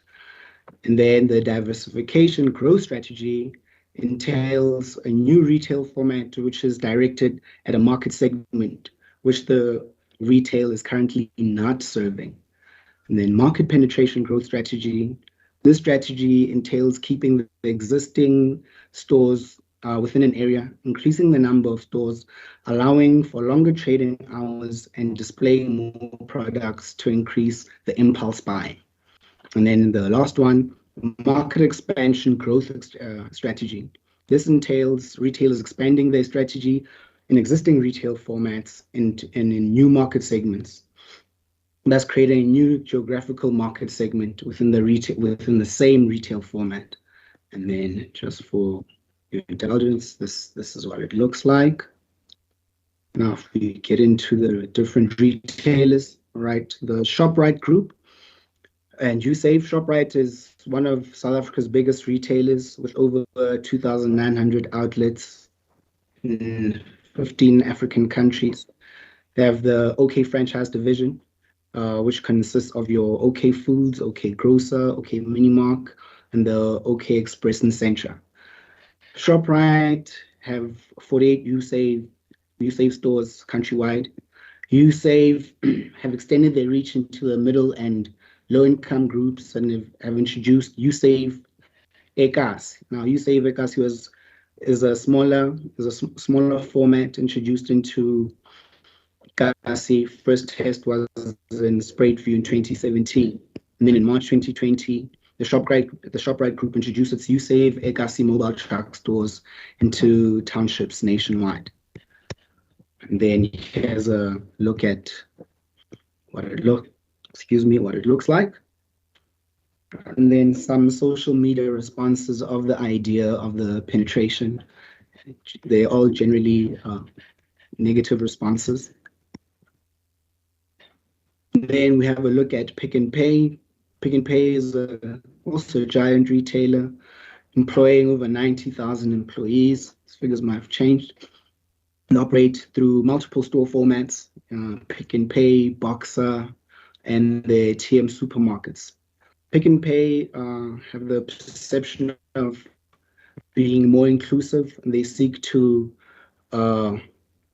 cater to both the affluent and the underprivileged customer base, whilst Boxer store is created for your middle to low income customer.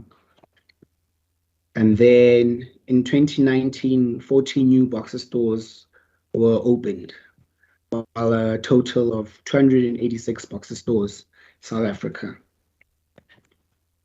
And here's a quick look. Pick n Pay. The program is really designed and targeted at existing township traders.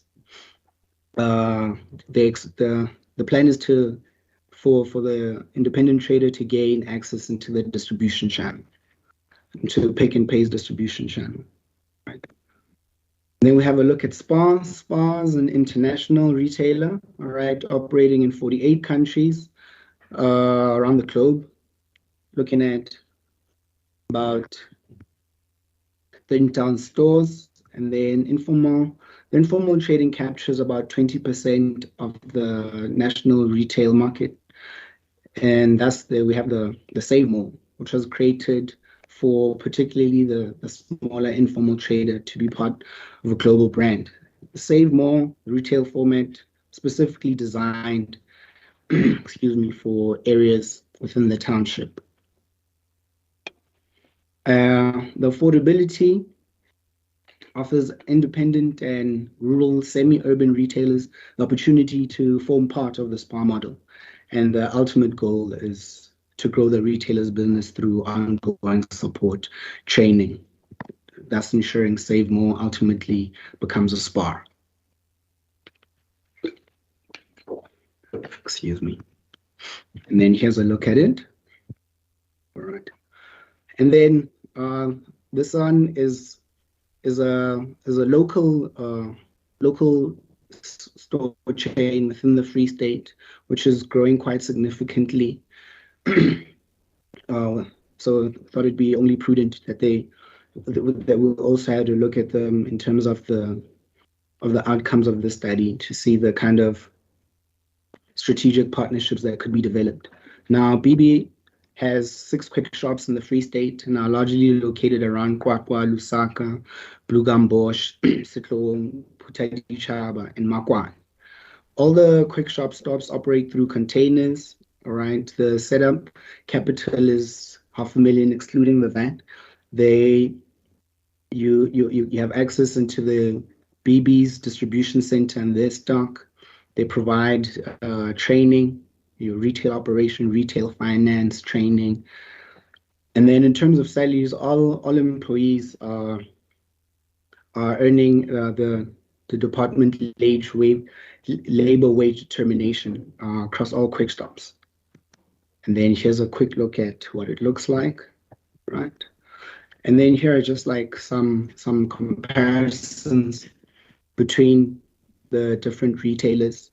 So I think what's important there is to notice that where there's partnerships and no partnerships, and then they all provide ongoing training. And then with SPA, the potential job creation is determined by the feasibility, while Pick n Pay, say about 15 to 20 employees will be created. ShopRite information was not provided, and while BB says about 5 employees. And then it's just a business overview. What's important here is the costs, if any. If you look at the Pick n Pay model, their one is all inclusive. Then you look at the BB one, it's their $500,000 is not inclusive. So these are the things that just can highlight. And the kind of space and the layout of the stores, they're all dealing with an average of 200 squares, while ShopRite didn't really specify. And with the BB, it's a 12-meter freight container, right? Okay, and then this is the project justification. You see the stock within the Save More. The owners can obtain products from the SPA's list, Pick n Pay, opportunity for upstream empowerment, identification of local township suppliers that's encouraged with them. And then with ShopRite, that information was outstanding, while with BB suppliers, they don't use external suppliers, so it's strictly in line with their supply chain, right? And then just a graphic representation of the responses. Now, I earlier alluded to the very limited database and the time at which the study was conducted. So from the questionnaires distributed, this is just a representation of the sort of employment. As you can see, 65%, 1 to 4, 20%, 5 to 10, 5%, 11 to 20, or 5%, 21, and the 5% did not indicate. And this is what this slide speaks to. And then when the participants were asked whether the businesses were able to compete with the supermarket stores, 55% indicated that they would not be able to compete, whilst with the question of operating hours, 90% of the participants indicated that they use the same, they have the same trading hours. And in terms of transporting stock, 80% of the participants indicated that they used private transportation, while 20% relied on the suppliers to deliver. And the remaining did not entertain. Now, yes, we're doing good for time.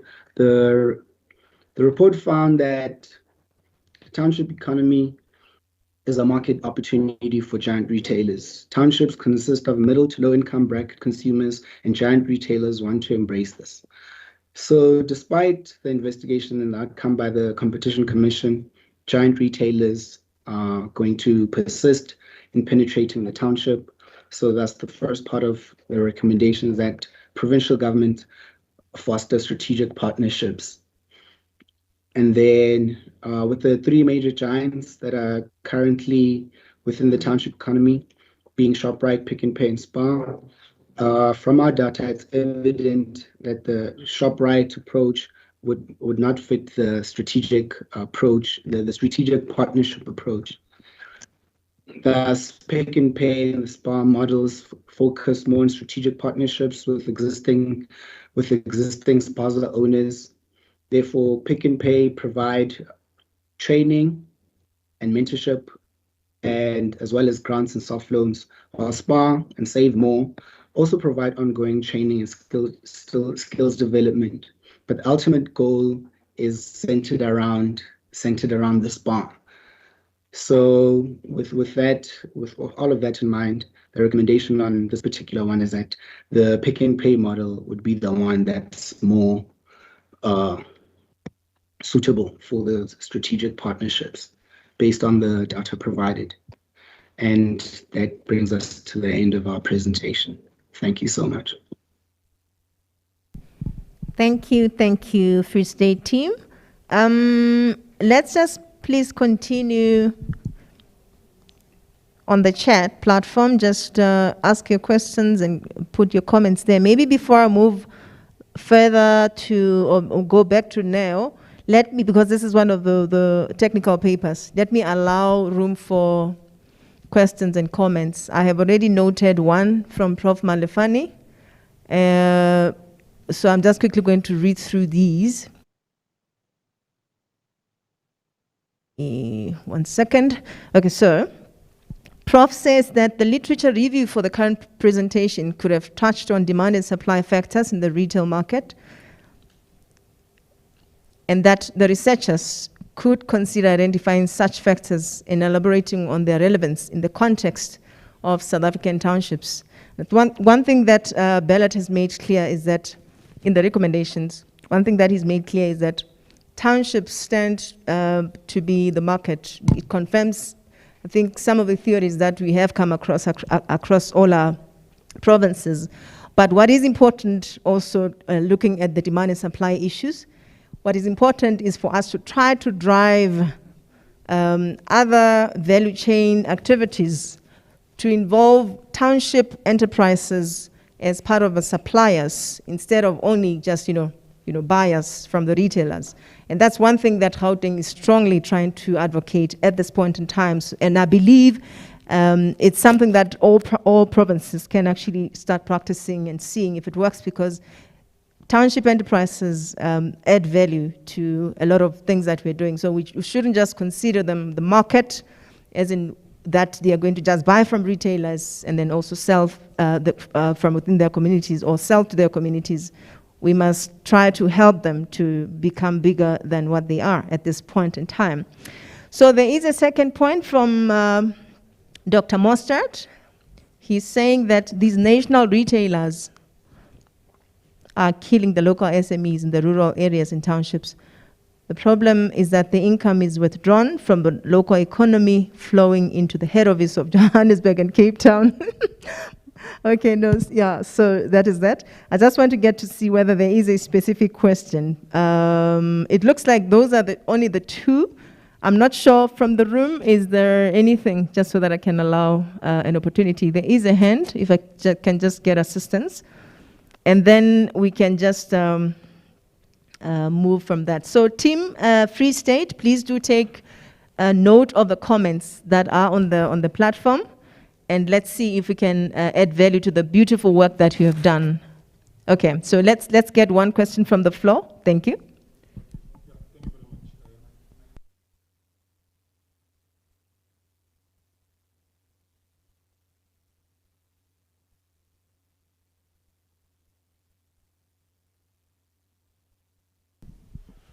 Okay, no, thank you very much, and thank you very much for the presentation.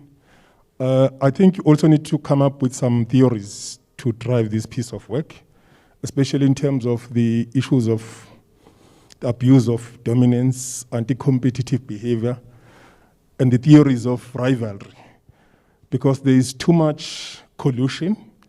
There is both, if you look at both the foreign-owned spaza shops and the big retail giants, they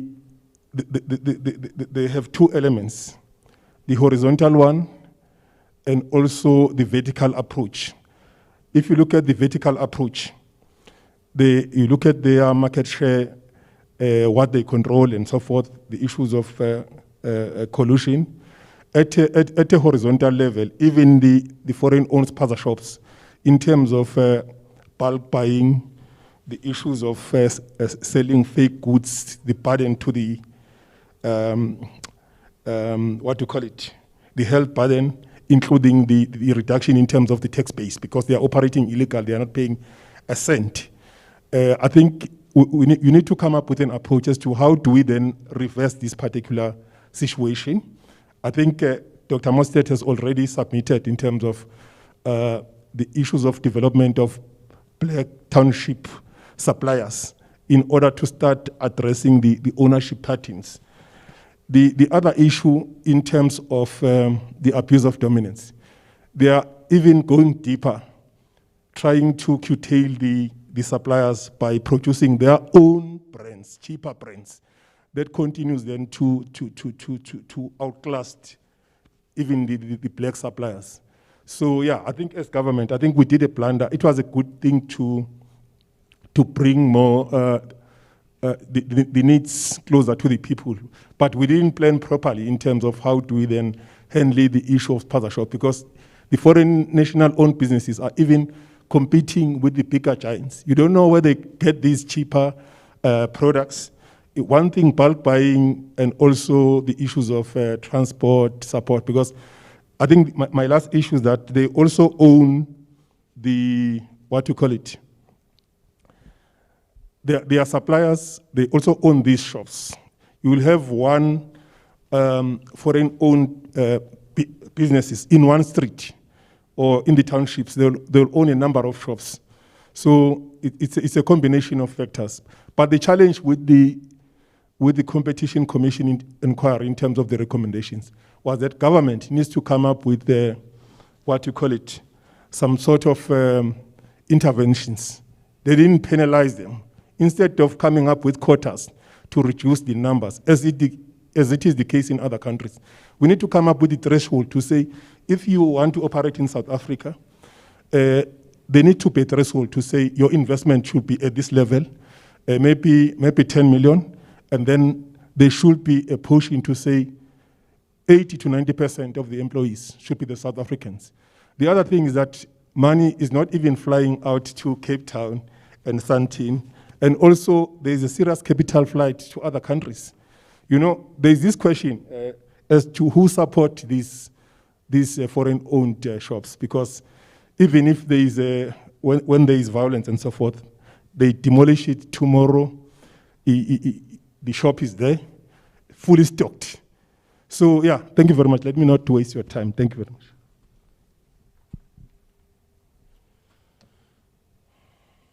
Okay, thank you. I don't think there are questions for the Free State team, so yeah, that's it. We can proceed.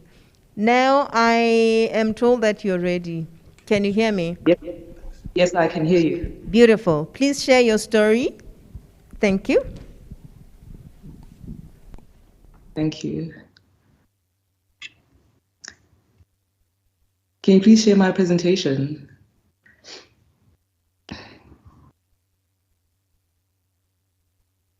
Okay, let's see, we just trying to sort that out. Just start with the introduction in the meantime. How has it been for you? Where did you start? I didn't want to read a lot from your profile, but I think it's important that you share it with us. It's very important, some of the things that you achieved, you know, as a young person in South Africa. So yeah, let's proceed, and I think the slides are up already. Yes, thank you. Thank you so much for having me. And I really appreciate the fact that I came after the professors, because I feel like my story gives more of a personal touch to the statistics and the research that was presented.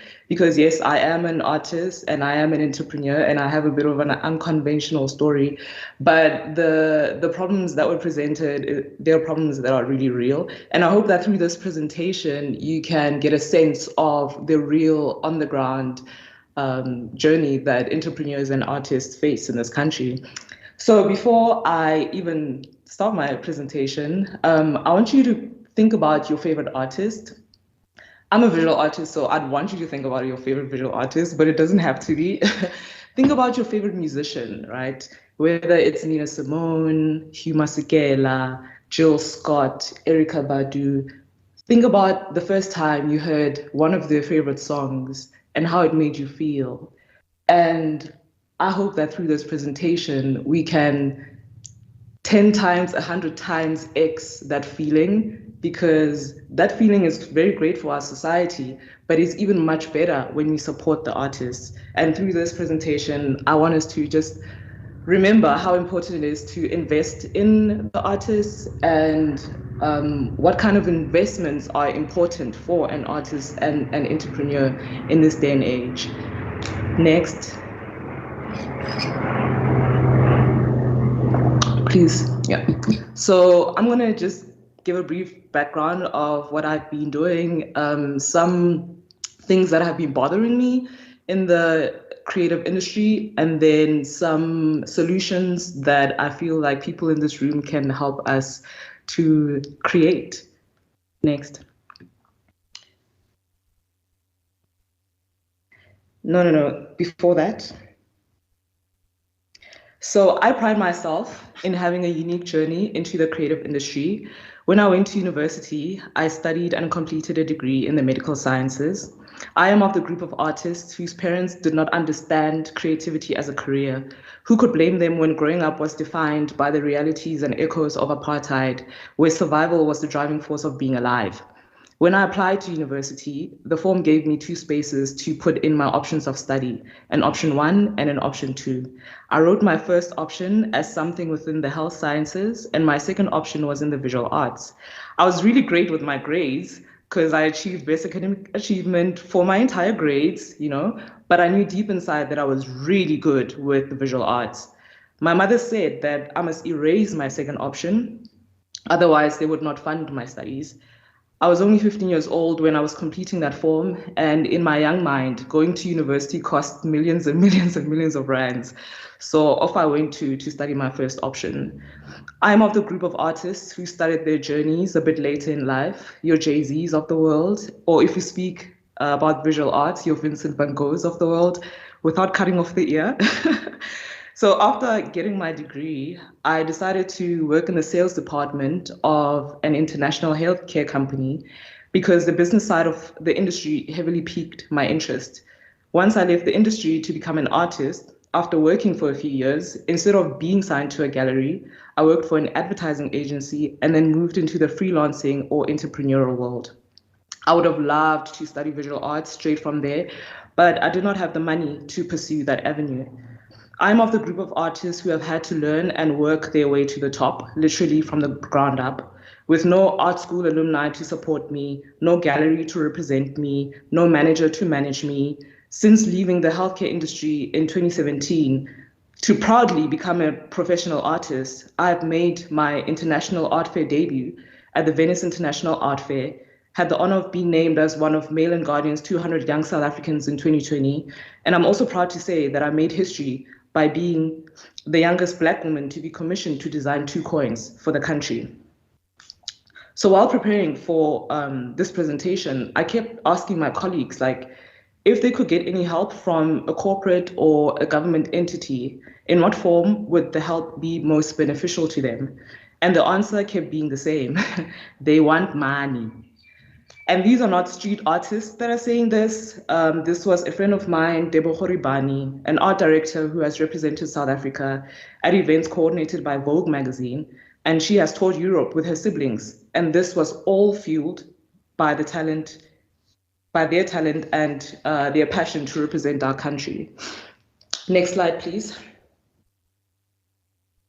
What is confusing to me is the government's failure to properly fund the arts and arts education.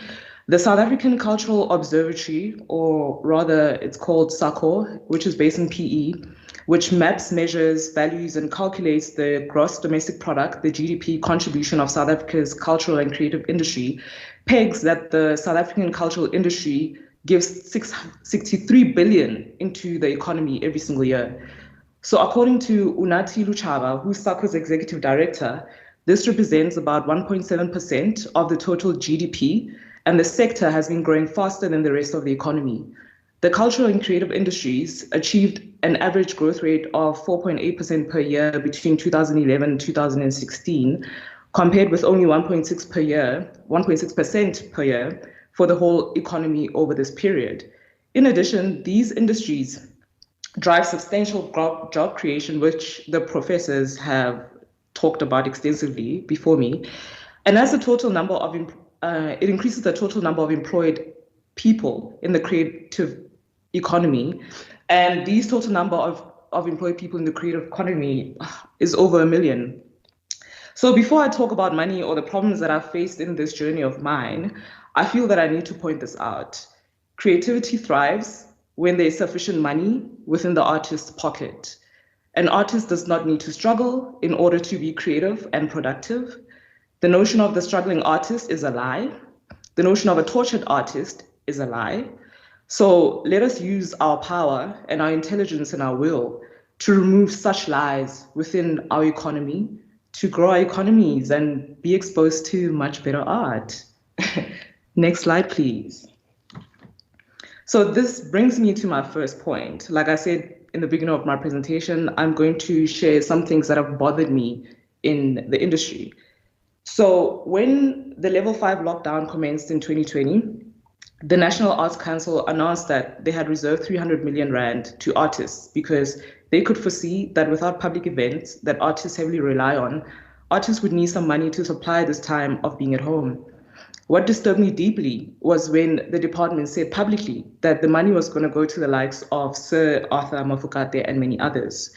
I was disturbed by this announcement because of two reasons. Firstly, it seemed that there was a narrow understanding of what the artist is. In this case, the narrow definition of being an artist, according to the department, was being a famous musician. And the realization that visual artists were also being affected by the pandemic didn't make much of an impression to the department's mind. And when you look at the messaging that was and still is populating our screens, warning us about the dangers of the pandemic, encouraging us all to vaccinate, etc., this messaging is driven mostly by the visual artists. When you look at posters, when you look at social media, etc.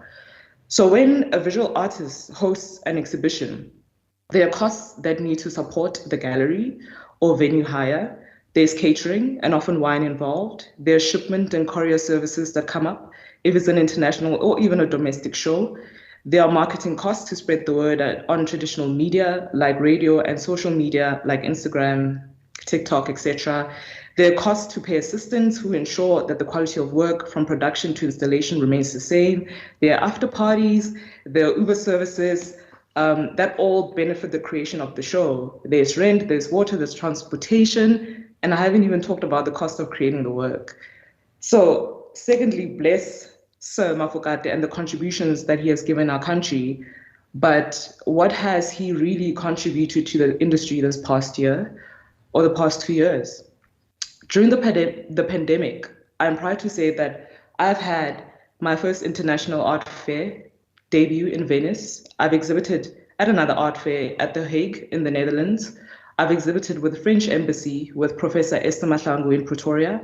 I've worked on creative campaigns with Samsung, etc., etc. And as of last week, I've been accepted for a month-long residency in Finland for Q1 next year. If I mentioned the honorable things my peers are also doing, this presentation would last 4 hours.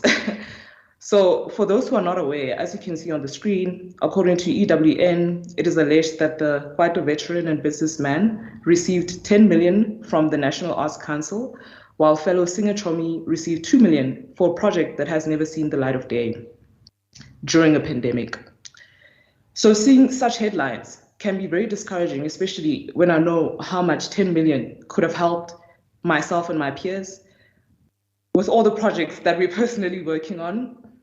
And me, the visual artist, we are making it an endeavor to be part of the generation to push my industry forward, even during this pandemic season. For every big musician that you know, there are 10 more visual artists who are doing much more than they are. The medium that they use is loud. They use sound to make their art. I get that. It easily grabs attention. But I would like your awareness to expand to the other arts, like visual art, where we are equally, if not more powerfully, also writing our names in history. Like I said, we are the Vincent van Goghs of our country. And imagine where Vincent van Gogh would have been if he was given 10 billion rands. Many of the role players in our cultural and creative industries underestimate their contribution to their industries. So through this presentation, I hope you can become encouraged to never underestimate the contribution you can make into the arts, whether it's through buying tickets to art festivals, to art exhibitions, whether you're buying artwork or signing that check to approve funding. I want you to just open up your mind to support the visual artist. Next slide, please. So in hindsight, I realized the fortunate thing my experience of switching industries has given me is the ability to compare the privilege that standard professional 9-to-5 employees have that the entrepreneurial creative might not.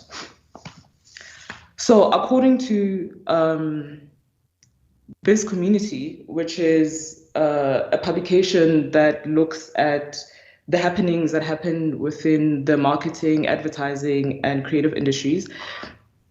According to them, in 2016 and 2006 and 2008 in South Africa, the average starting artist or creative earned about 5,000 Rand every month. It can be very easy to turn a blind eye to this number, but what if I told you that Jabu Kanyile, lead vocalist of Bayete, who died in 2006, and Vuyo Mukwena, a gospel singer who died in 2008, were part of this cohort that earned 5,000 Rand every month. Yes, I'm going to be biased and plead the case for the visual artist since I am one, and I'm going to keep saying that. But it is unfortunate that horizontally within the industries, the problems seem to be the same, especially for an industry that pumps multiples of billions into the country's GDP. Next slide, please.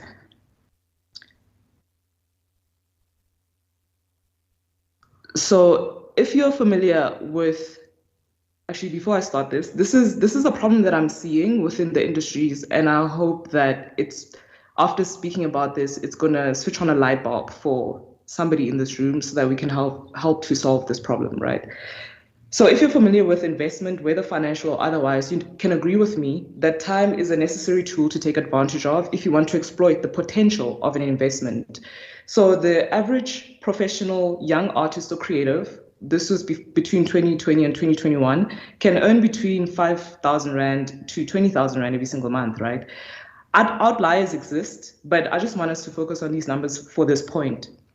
So the average professional in marketing, especially in the junior to mid levels of their career, can earn roughly the same amount as the average young artist. And it also depends on the kind of company that this young marketer might find themselves in. So if the marketer ends up in a good company, if they're a full-time employee, they can be presented with the option to have part of their salary go into a mutual fund, for example, every single month during the duration of employment, that they can cash out once they retire. If they remain wise enough through their time of employment and not withdraw it at all, they can retire relatively comfortably. So when I was in the 9-to-5 space, that option was given to me.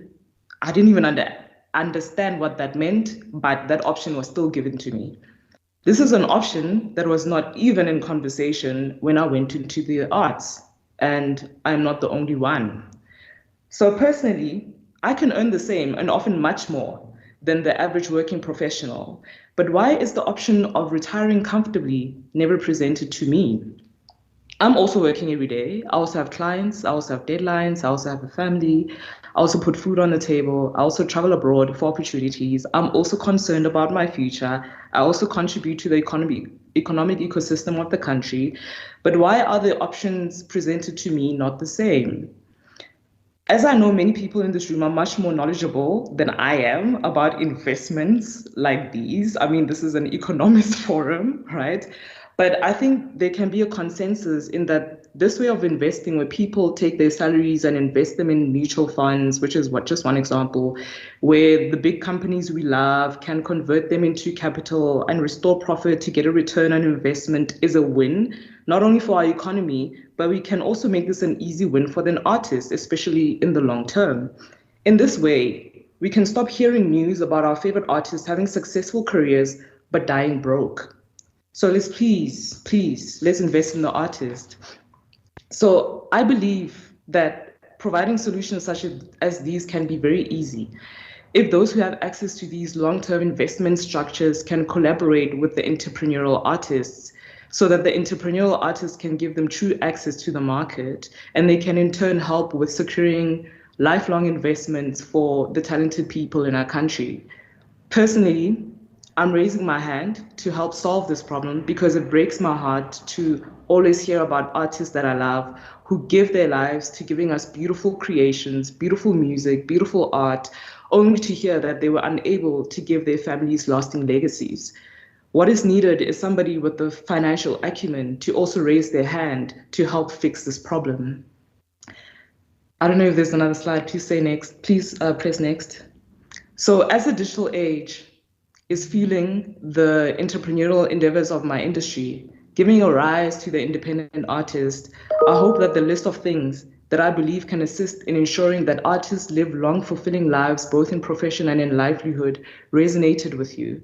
I hope that it has reminded you that even though our professions may seem confusing from the outside, we are still human beings who earn money and are vital economic participants within this society. And because of that, the playing field should be the same. Thank you. Thank you so very much, Neo. So I'm going to start with this comment from Dr. Mostert. He says, hats off to the visual arts or artists in SA. It is a disgrace that the creative people in South Africa need to suffer like this. This is a true story, so we wanted you to hear it from the horse's mouth. MK has also posted something. She says, thank you, Neo, for highlighting the cross-cutting implications of the creative sector with other sectors in the South African economy. Your presentation has illuminated the hidden potential of the creative sector. And I think this is touching on what Prof. Bauer highlighted yesterday. So let's do assist where we can. As public sector economists, we know that we do make recommendations, especially where issues of economy and economic development are concerned. So let's play our part.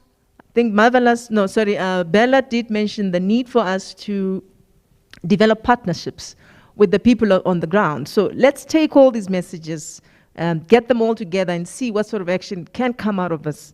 This shouldn't just be one of the, conversations that we have and it ends there. Let's try to get action out of it that's definitely ultimately going to assist somebody somewhere, the likes of Neo and others as well. So thank you so very much, Neo. I'm not sure if there's anything else, but I see from the chat platform, those were the 2 comments. So thank you again. We can proceed further to the last presentation of the day. So I am going to take Prof. Malefane. So briefly, again, I'm not going to read through her profile, but she is a multi-award winning researcher. She's with UNISA.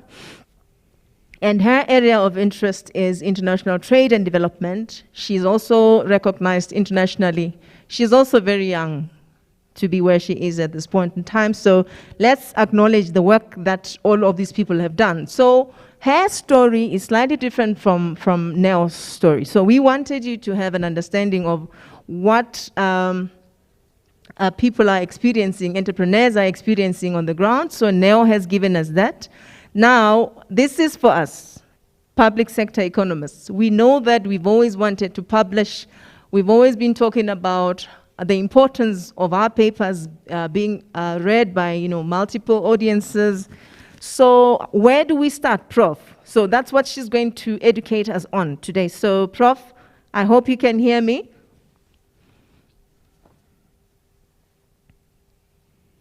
Thank you, Chair. I can hear you. I'm not sure if you can see my presentation. Is it showing? Yes, they can see it. So yeah, it is showing from our side now. Yeah, thank you so much. Please go ahead. Thank you. Thank you, Chair, and good morning, everyone.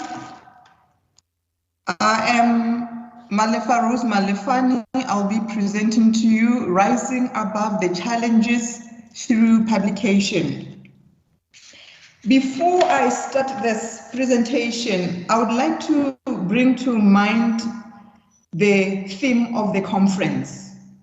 And if we're all aware, this conference is striving to ensure that there are solutions that could help us to navigate economic recovery.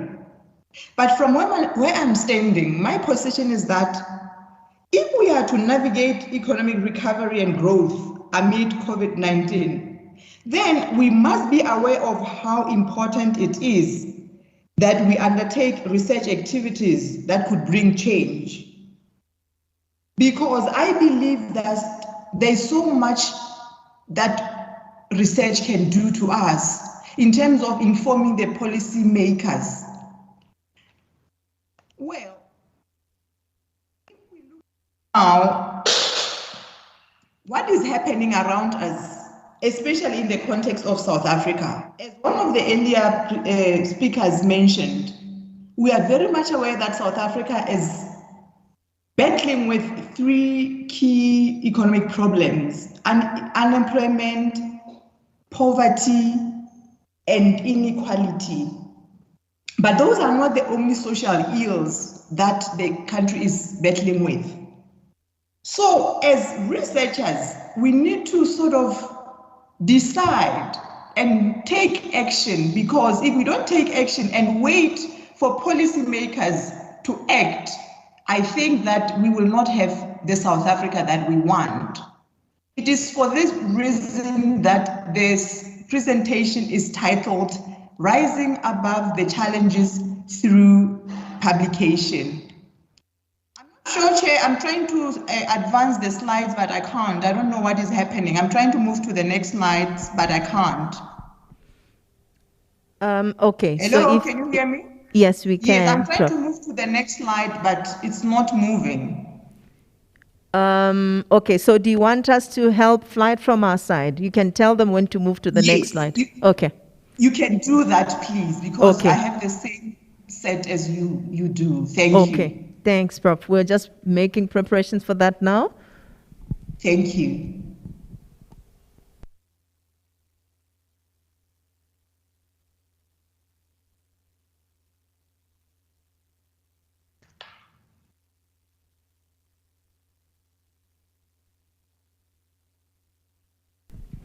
Okay, we good to go.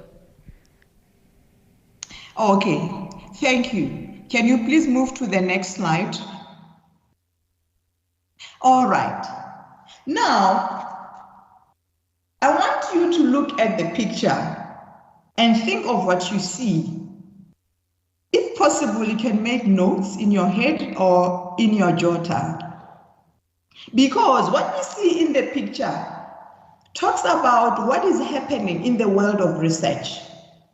First and foremost, the starting point of every good research should be underscored by clear aims that are achievable. Because at the end of the day, the research should be able to tell us whether it has achieved the aims or objectives. Otherwise, there should be an account of why the aims and objectives and the hypotheses of the research have not been achieved. But at the same time, while the research is underscored by aims and clear objectives, we should be aware that in the world of research, there is divergence of opinion. Hence why this particular picture. If you look at this picture, you see quite divergent creatures. They are all different. But there's one thing common in them. If you look at them closely, they all seem happy. They all seem to be heading in a certain direction. Be it they are going on a picnic, I don't know. So in the world of research, we should be aware as researchers that there are conflicting views and expectations. But even with the existence of divergent expectations and views, we should know that that divergence of opinion itself is what brings the market to equilibrium.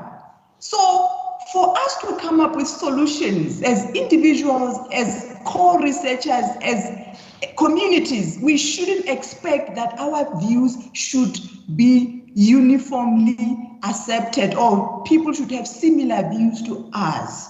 So I think this should be the starting point, in a sense that once we appreciate the divergence of opinion, then we know as researchers that what we write is not final. even with the great researchers, even with the great economists, including your Keynes and others, we know their theories were challenged by other people. I'm saying this because I've seen very beautiful papers yesterday and today. I've listened, I've read through the abstracts before the conference. But what I'm saying is the views that have been presented here sooner or later can be challenged. But that is not to scare anyone. It is just to say there is divergence of opinion in the world of research. Can we please move to the next slide? Thank you. So now, why do we do research? Why do we do research? Because we want to be of assistance to the world, to the policy world, or to the world in general. But most importantly, we do research because we believe that what we do, our research activities, should bring change in the society. And for research to bring change, there must be an element of social relevance in what we do. So our research activities are not just to merely fulfill the obligations that we have to fulfill in our department, be it we are academics or we work in government departments. Whatever research activities that we undertake must have social relevance. And in our research conduct, we should see to it that there is that scientific inquiry. In other words, we are able to collect and gather and manipulate the data and analyze it. What the world will view that outcome as is up to the final output. But research has to be properly conducted. It shouldn't just be a collection of studies and then we call it research. It must be underscored by certain elements, which I'm going to discuss in the next slide. Can you kindly move the slide? So, why should we make sure that there is that relevance? Because if your research doesn't have social relevance, then it will be one of those researches or outputs that we have seen lying in libraries without anyone citing them or anyone referring to them. But I believe that for the rest of the participants in this conference rather, we must ensure that each one of your research activities, be it the ones that you presented and the ones that you work on in the future, should be publishable, should have meaning, and should be targeted at changing the society to that which we want to see in South Africa and in Africa in general. Next slide, please.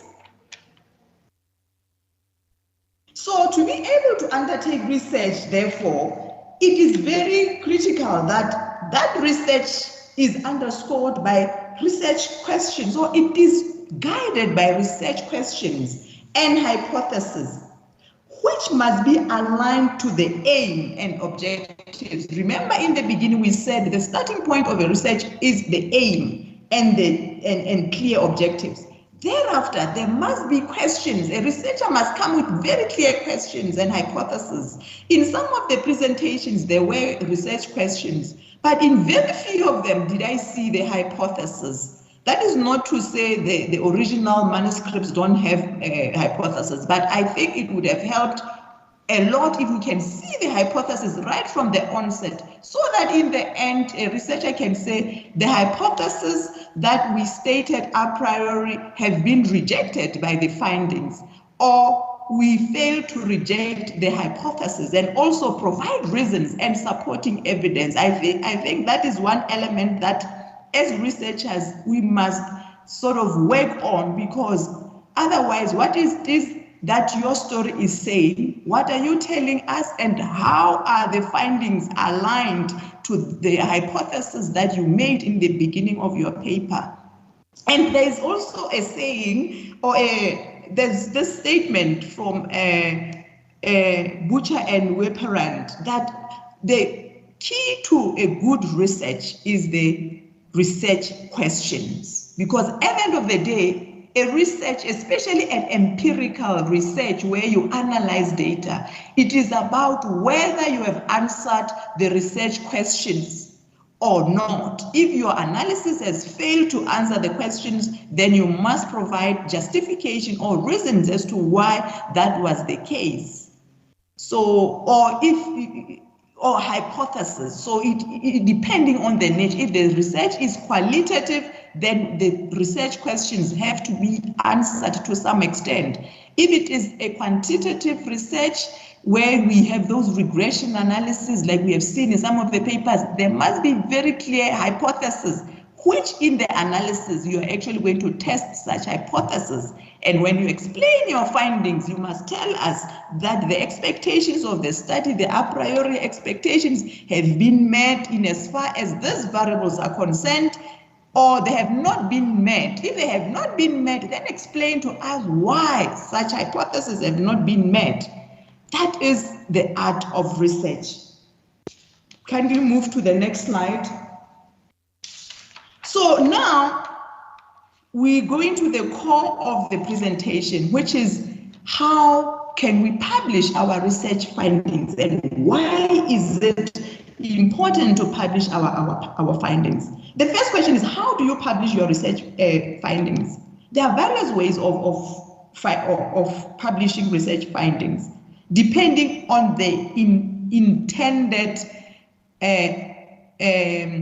destination. Is the research meant for conference purposes, like we have a conference now, or is it meant for academic purposes, or is it really meant to shape and guide the policy making? So if indeed you feel that your views, your research should drive certain initiatives that we have seen in some of the presentations on social innovation and retail models, then I believe such findings shouldn't just end at this conference. Such findings, there must be a way of making sure that such findings reach the policy makers and other stakeholders, be it the NGOs or other stakeholders. So it is very important that in research, the ideas, the solutions that you have come across as a researcher are eventually disseminated. Otherwise, our research activities would just be in vain if we just publish for the sake of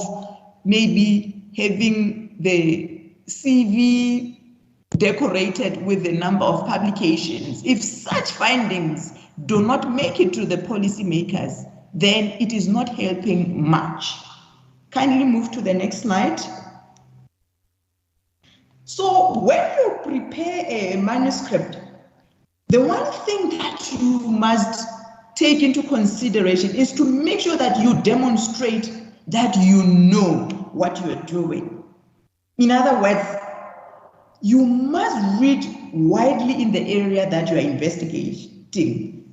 And by showing that you know what you're doing, that itself also convinces whoever that you're going to send your manuscript to. If you were to send your work to the publishers of journal articles, or editors rather, they would need to be convinced that you are bringing something new, that the story behind your research is a very interesting story, because if it is something that they know, or it is just a fabrication of what is already known, they might be eager. The same applies to the policies. When you want to now recommend policies, make sure that they are clear, the recommendations are clear, they are not just a replication of what has already been recommended. But most importantly, in research, there must be a clear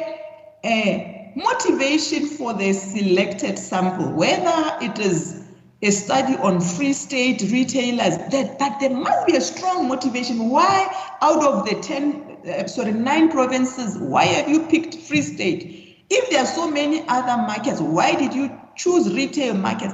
That debate is critical, because the researcher must convince us that they know. So as a researcher, you must make sure that you motivate your study very well.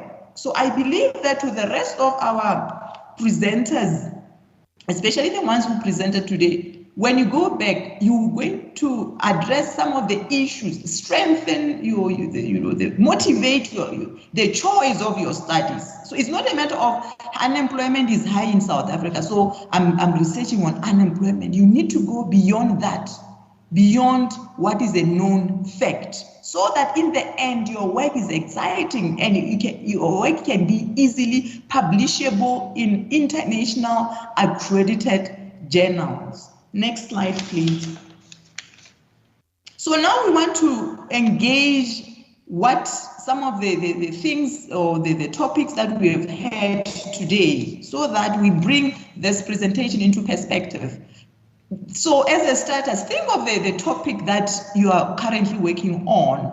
It might be the one that you presented today, or it might be the one that you haven't presented. And by the way, this task is not just for the presenters, it is for each one of us, because in research, we are forever learning. My question is, how do you see your topic as being socially relevant? In other words, as you embarked on the research that you're currently working on, did you ever think of social relevance? Did you ever make social relevance be the core of your research? How socially relevant is that? So we will use some of the topics that were presented today just to tie the discussion and conclude. Next slide, please. The first topic that was presented, it had to do with the social innovation, a very beautiful and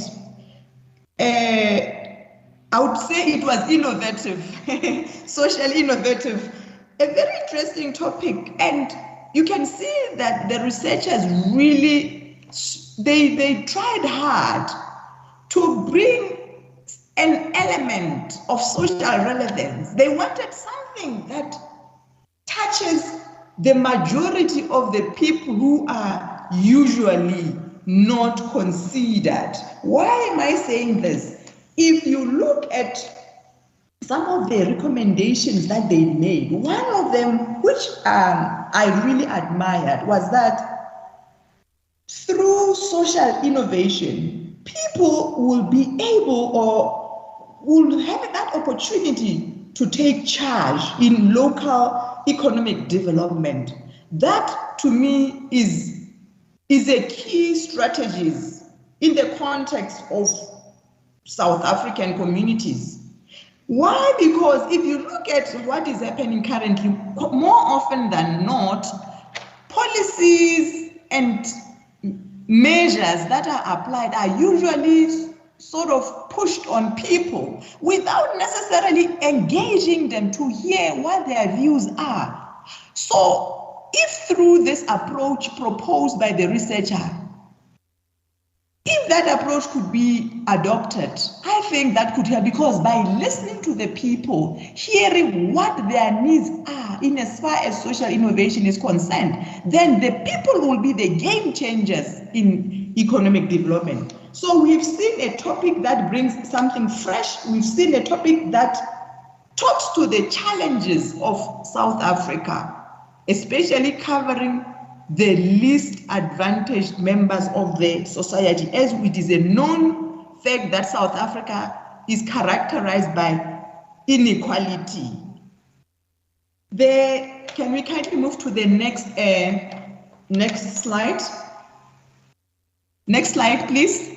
With the next slide, the focus was on youth unemployment, which we know it is alarming.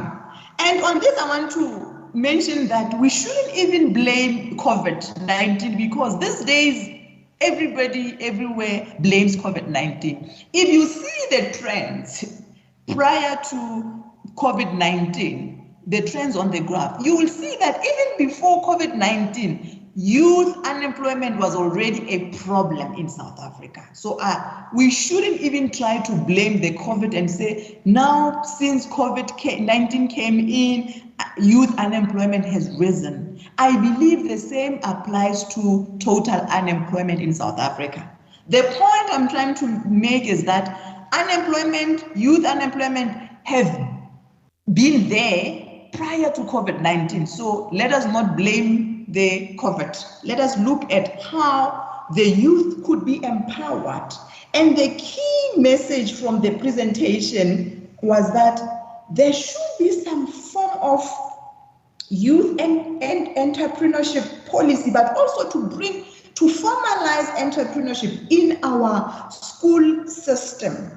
And on this, I would like to concur with one of the speakers who said, yes, it would be good to bring youth entrepreneurship policy, but before we even do that, let us address the structural problems first.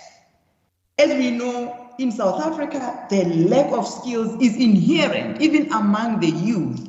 So while we might maybe make decisions to implement the policy, the youth entrepreneurship policy, I believe that unless we address the structural problems first, then we might just be moving around in circles.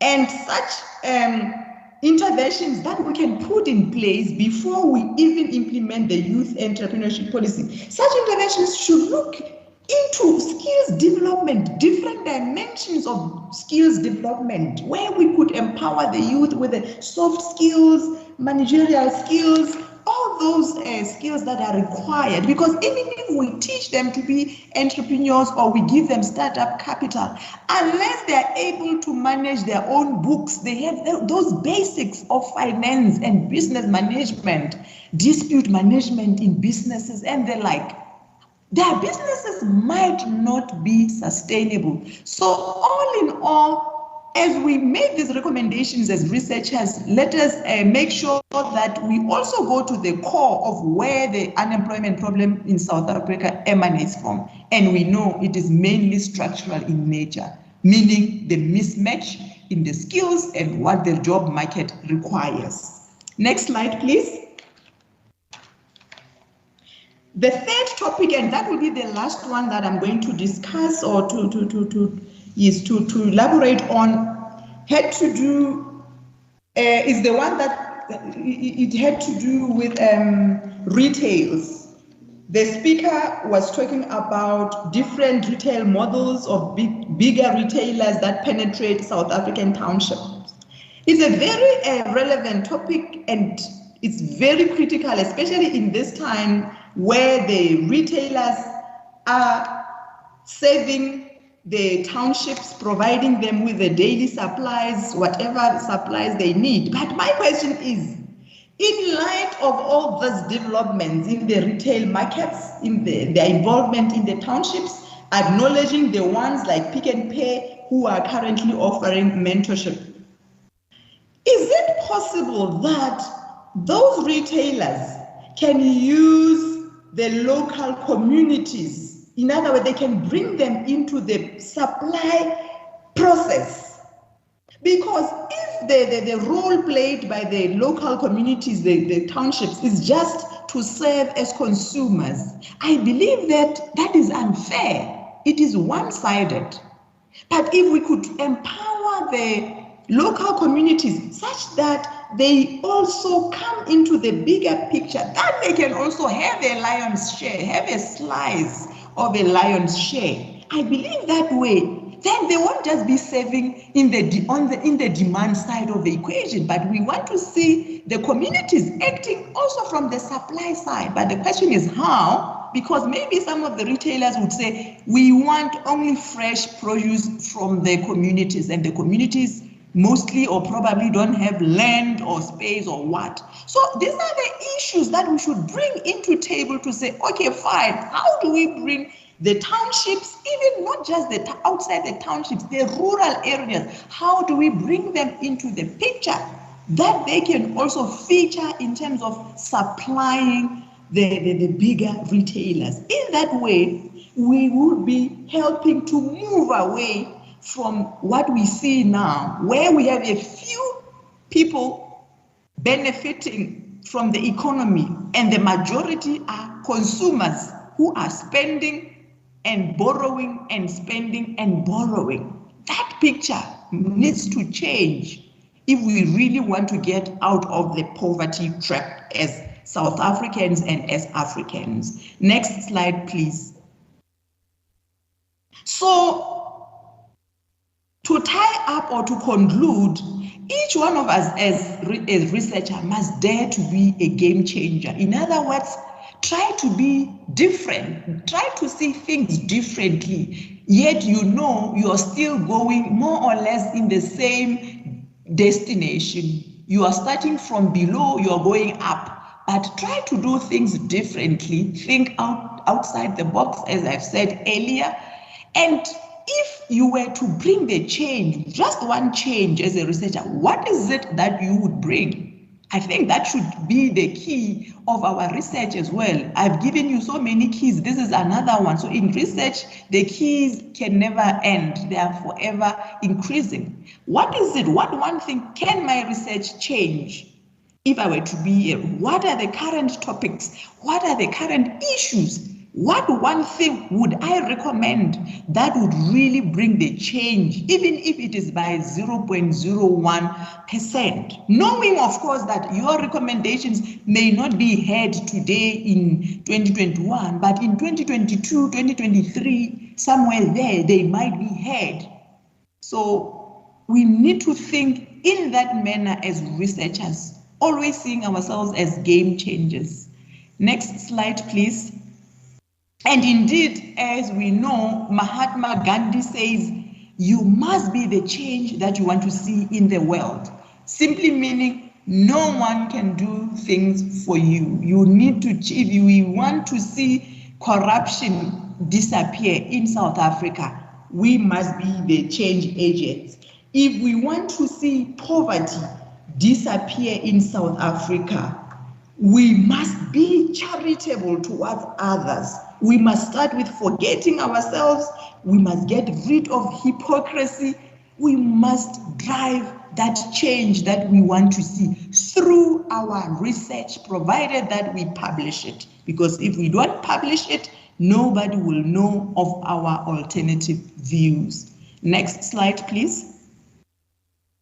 So this is just a list of references that you can refer to later on, where you can shape your research to make sure that it is socially relevant. Because if your research, I repeat, is not socially relevant, then in my view, and I stand to be corrected, it is not worth undertaking. Next slide, please. Thank you, everyone.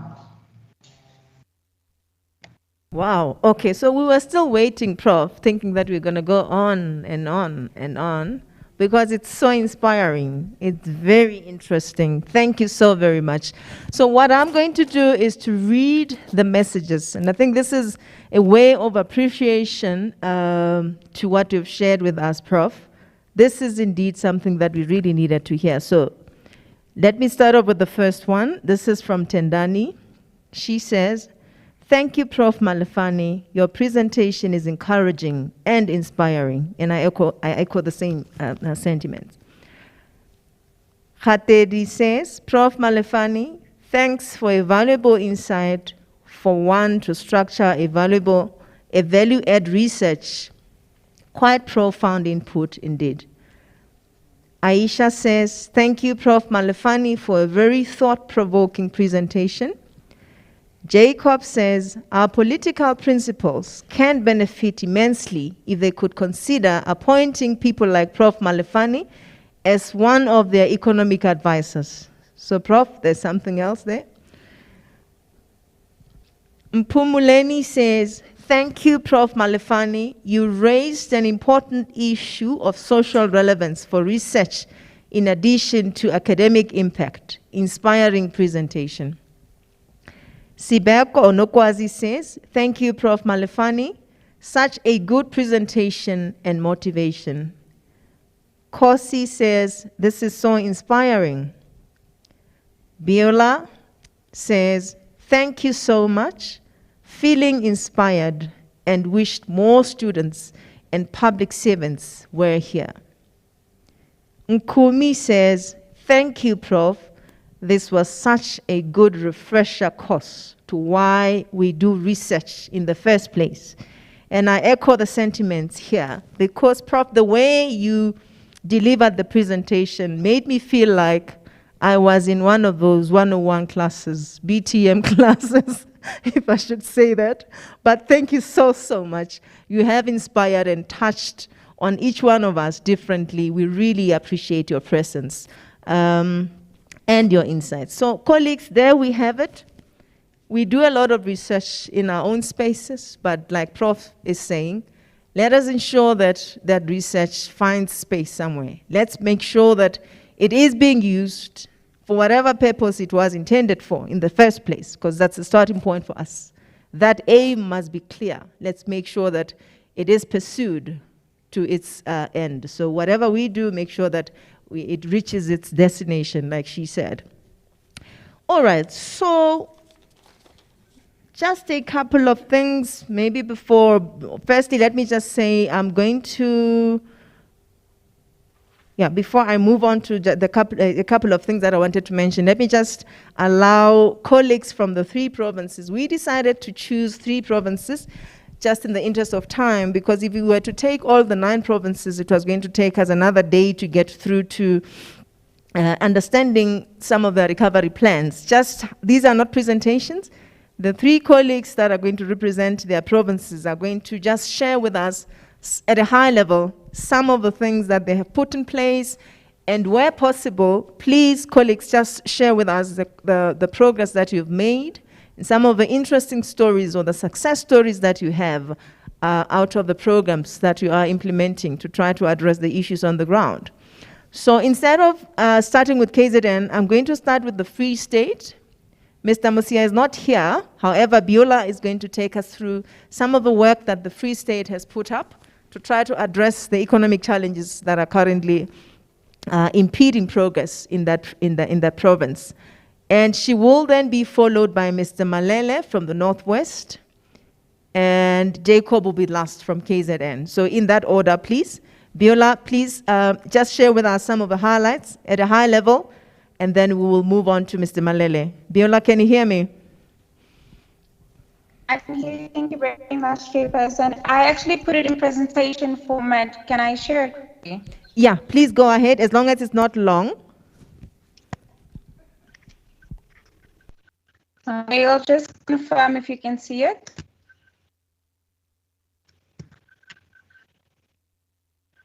Not yet. Let's see. I think it's coming.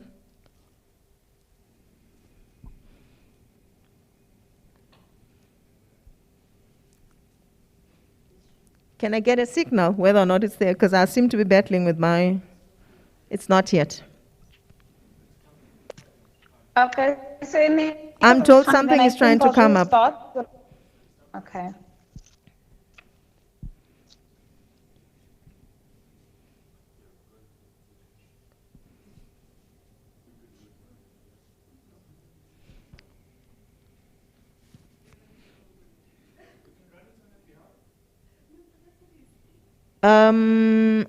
Biola, have you sent it to the team?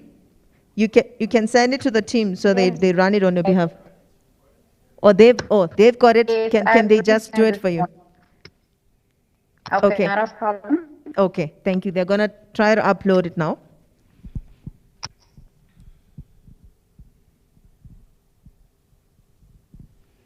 There we go. We can proceed now. All right. Now, thank you very much, and good morning, colleagues. So this presentation is just going to give an idea of what the Free State has done. Can I please move on to the next slide? Okay, so in the Free State, I'll just give you like a brief background as to what has happened, and then we're going to look at the value chain economic recovery approach. But the Free State is still a working document. The STIA is working with Treasury and with COXA. And then just a brief conclusion. Next slide, please.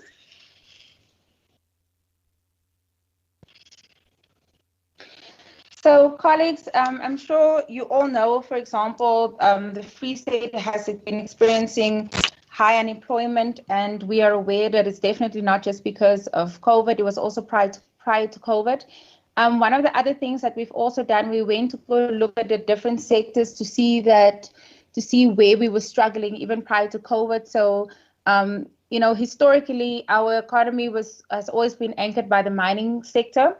And particularly to gold as well, and then also the agricultural sector. So the Free State decided to go and look at what are the different value chains of these key priority sectors within our province. Next slide, please. Can you please make it smaller because it's really, really big on my screen. It's like it's zooming out other things.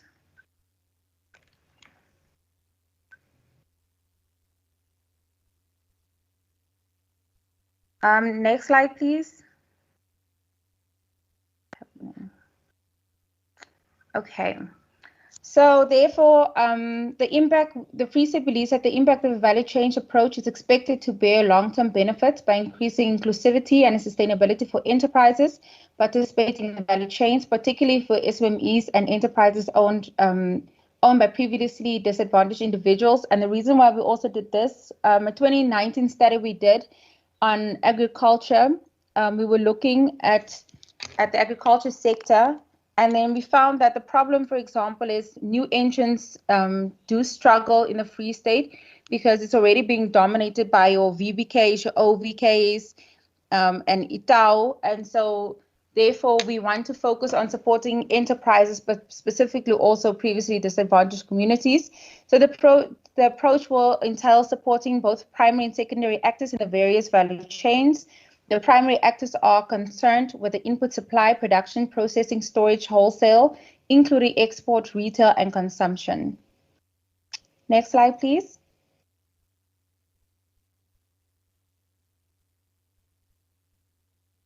The secondary actors, which are also called our value chain development support agents, will get involved in services that support primary activities like transportation, brokerage, packaging, handling, certification, and financial support.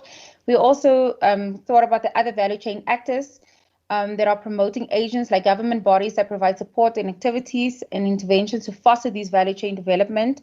Intervention and may include provisions of market information, advice on business planning, or an initiation of partnering and arrangements. That is also part of the day-to-day work that the STIA does, and therefore we are also influencers of the value chains through government, through regulation, framework policies, trade regimes, market interventions, and infrastructures.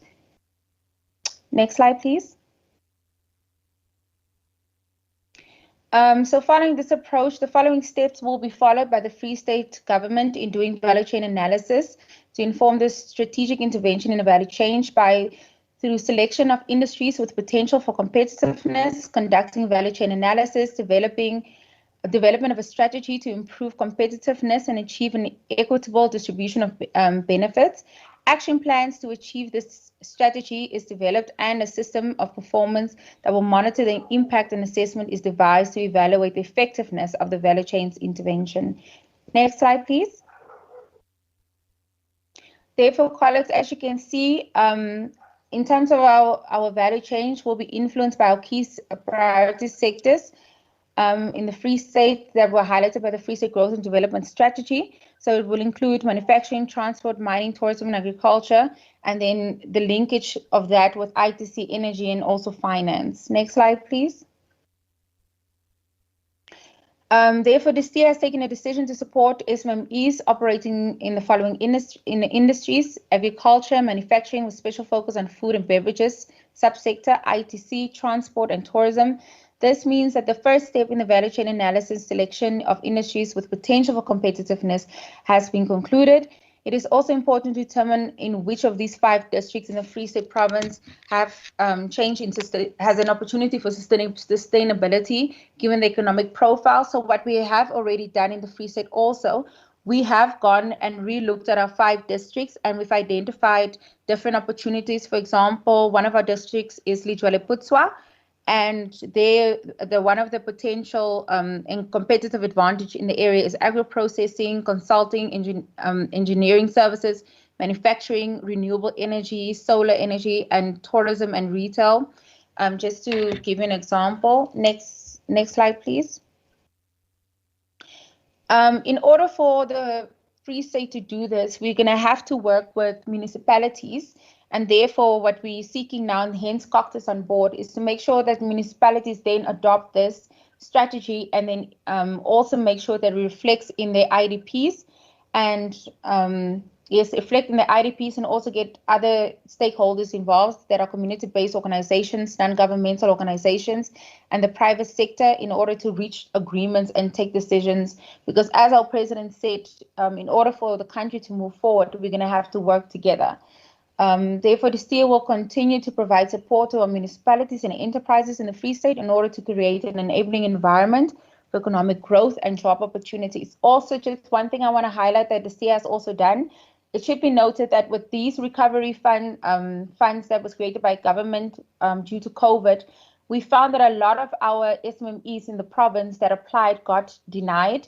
So what the STEER then did is the STEER took a decision to then look at those applications, and we then assisted a number of SMMEs who weren't able to access those funds during COVID, the initial impact of COVID. Thank you very much. Next slide. Thank you, Ke a leboga, dankie. Thank you, Madam Biola. Thank you, really appreciate it. Okay, so let's move to KZN. Jacob, are we ready? Let's please proceed. Yes, I am ready, Chair. Thank you. Is my slide showing?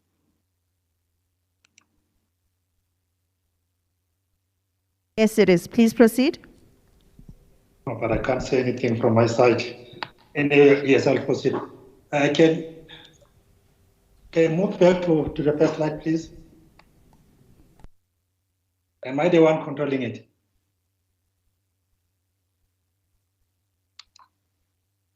Jacob, you are controlling, so it's all in your hands.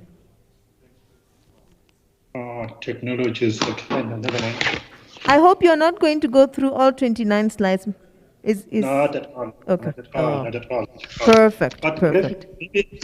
Let me forget about the presentation. But Chair, firstly, I must congratulate Heshon for being the next chairperson. I'm sorry I had to attend under other activities yesterday and I was not able to participate. But KZN has got all the support that he deserves. And coming back to my presentation, I will just talk generally. Prof has mentioned something critical, that we are hiding behind COVID-19. But unfortunately, we had been seeing some problems since backward, I can't even remember, but in KZN from 2012, our current GDP of 2020 is the same as the one that we had in 2013. So we can't hide back from COVID-19. Last year, Chair, we had SOPA, January 8 statement, and you name it. And as KZN, we presented a budget of 138 billion. In that speech, which I was part of the team that crafted it, we mentioned COVID-19 only twice. And I checked the national budget as well, the same problem. And little did we know that our budget will be hit hard by COVID-19. And the first person that had COVID-19 came from my province, from my city. And then as a province, we introduced through economic development. The MEC organized what we call webinars, whereby we had all the captains of the industries, the solidarity unions, and government departments. We sat together from April last year up until June, whereby we're looking at what best can be done to drive, to deal with COVID-19. And indeed, we came out with a very good strategy, but unfortunately, as you're all aware, KZN was affected by the riots in July last year. So all the strategies, the plans that we had to be reviewed to take into account what happened in July, in the beginning of July this year. And that has caused the province to lose a lot and lots of billions in terms of GDP. Our tourism sector was severely affected. And as a result, we had to rethink again. We formed something called social impact under the so-called economic social cluster or social impact framework. And we looked at the sectors that were severely affected. And in our analysis, we identified 14 sectors that were affected.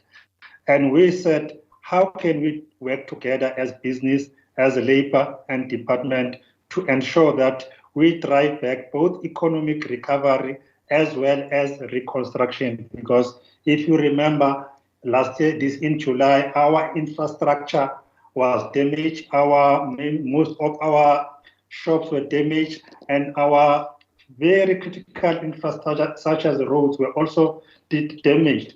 Then we sat down again and said, what can we do? We worked together with the Office of the Premier, Economic Development, Provincial Treasury, and the business chambers, particularly around KZN, Durban, and Pietermaritzburg, Richards Bay, and Newcastle. And we said, we have this problem. So what do we do to protect jobs, to save, to grow the economy, to fast track implementation? Then we came together and said, this is what we need to do. And what we have developed is an economic recovery that identifies 14 industries or interventions. But as Provincial Treasury, we are mandated to look at number 4 of those 14 interventions. That is to look at finance and services. What can be done to refinance all those SMEs that were damaged by the COVID-19 as well as the RIOs. And if you look at what has transpired from July last year, as a province went through a number of interventions. Firstly, we calculated the value of what has transpired. And IDC, together with critical infrastructure reconstruction program, managed to raise 1.8 billion. And from that 1.8 billion that was raised through IDC, 118 beneficiaries were able to access that funding. We also, as a provincial government, came out with what we called relief measures. And unfortunately, our budget was constrained and we had only 30 million that was set aside. From that 30 million that we set aside, we had about 302 applicants as of October this year. And those 302 applicants, the applications were amounting about 106 million. As a result, we had a shortfall of 76, or let me say 77 million rand. And the number of jobs that have been saved through this process is about 2,800. And our strategy is simple. We also tracked what SARSRA is contributing. In KZN alone, there are about 22 billion claims from SARSRA.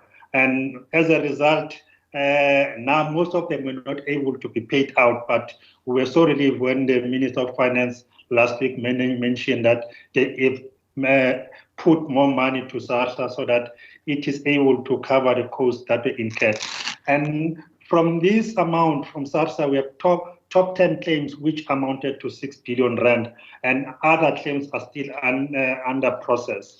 And in this forum, which we call a social compact, where business, the role of business is very simple, is to ensure that there is job opportunities for all, procurement is localized, infrastructure is well developed, or they partner with government in terms of improving the infrastructure. We also partner with an institution of higher learning to relook at their curriculum and check whether what they provide is what the market is looking at. And also on the other hand, we also said the communities or the public also has a role to play. As a public, the infrastructure that we have is benefiting us as individuals. So as public, we also need to play a critical role in protecting the business entities that are in our communities. And we supply our labor in a very robust and professional manner. We also supply services that are required. We protect the environment that we live in. And most importantly, we look after the infrastructure. In concluding, Chair, we are in the process of rebuilding the economy. However, we have these challenges that are facing the country. As Dr. Monica was mentioning, we still have this problem of we're facing the possible, actually it has started, according to scientists, the fourth wave. The numbers are increasing. That will add another salt into the wounds that we have. The fiscal envelope that we have is very tight. Those of you who listen to the budget, medium-term budget, notice how much the budget has been cut. And as a result, it is difficult to provide all the services that are required. Our cost of doing business are also increasing due to the depreciation of the rand, high inflation rate, and you have seen last week or so, the Reserve Bank also increased the repo rate, and that again is a problem. The climate change is also a challenge that we faced with. And of course, as a team, we can work around to address all these issues. Therefore, it is important that we maintain this social cohesion. We meet every quarter. We met last month in September. We're meeting again in January to see the progress in terms of what each work group is doing or has done to make sure that the assignment, the task assigned to them are being achieved. And as I said, as Provincial Treasury, our main mandate is to look at partnering with the private sector to raise additional revenue that is required to rebuild the economy. Thank you, Chair. Thank you so very much, Jacob. Mr. Malele is still making his way to the venue. That's what I'm told now. So in the meantime, let's just have a discussion on what Dr. Mossad has put on the chat platform. He's asking for progress on the SEZs in the different provinces. And the question is, what is the progress on the SEZs in the different provinces? What is the potential contribution of recovery from the SEZs? So maybe let me start, because I know that Gauteng is also doing a lot of work in the SEZs. We are still in the process of trying to develop some of the SEZs. We have one that's up and running now. I am certain that all of you have heard about the Tshwane Automotive SEZ. Our entrepreneurs and small businesses are already benefiting from that development. So from its construction all the way until it's fully operational, that we're going to ensure that we include the small businesses in all the processes. So that is where we are. But yeah, at this point in time, I think I'll take too long to just give details as to where we are with each one of them, or each of those that are still yet to be developed. But what becomes important in this development is that what Francois said yesterday about master planning is very important, because remember, in the process of development, we have to understand exactly what sort of things we are earmarking in these different areas and pockets of land. And the plans have to be solid, and bringing on board other stakeholders and partners as well. That becomes another aspect of it, important aspect of it. So yeah, so from the Gauteng side, we are moving ahead with the plans. We have seen an example of that one of Tshwane, the Tshwane SEZ working beautifully to benefit the areas, communities, as well as SMEs. So yeah, that's from a Gauteng side. So Jacob, I don't know, do you want to say something on this as well from your side?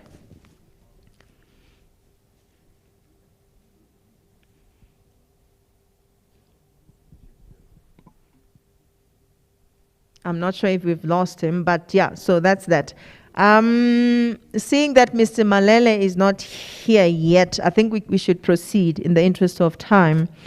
I have 2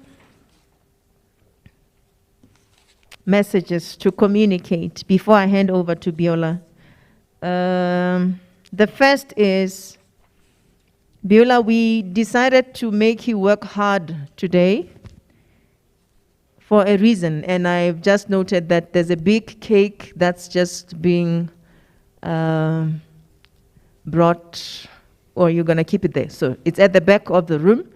This cake was for you. I'm told it was bought specifically for you because it's your birthday, so happy birthday. I don't know what you're gonna do with it because you're remote. Are you going to consume it remotely? So yeah, let us know what to do with it because I'm told that was what they had arranged for you. Secondly, the colleagues, just please do note, as you know, we always celebrate people's successes. We did celebrate Dr. Jones in the previous conference. I think that was when we were in the Northern Cape. So let me announce, for those who don't know, that we now have an additional doctor, Dr. Marumo. I don't know if he is in. Dr. Musenuki, are you here? So he has achieved and completed his PhD, colleagues. So the congratulations and messages are due to him. So let's just ensure that we communicate. I'm not seeing him. I saw him yesterday. So that is just that I wanted to communicate. So let us wrap it up by calling up Biola. Firstly, Biola, tell us what you want us to do with your cake, and then you can tell us where to from here. Given all the discussions today, what are the takeaway points? What should we do as public service economists? And then we will have the deputy chairperson closing the session alongside the incoming chairperson. And maybe before I hand over, because I don't think I'll come back, let me thank each one of you. I know that you have individually supported me as a chairperson over the 2-year period. Differently, in your own ways, you have granted me support. And for that, I'm really grateful.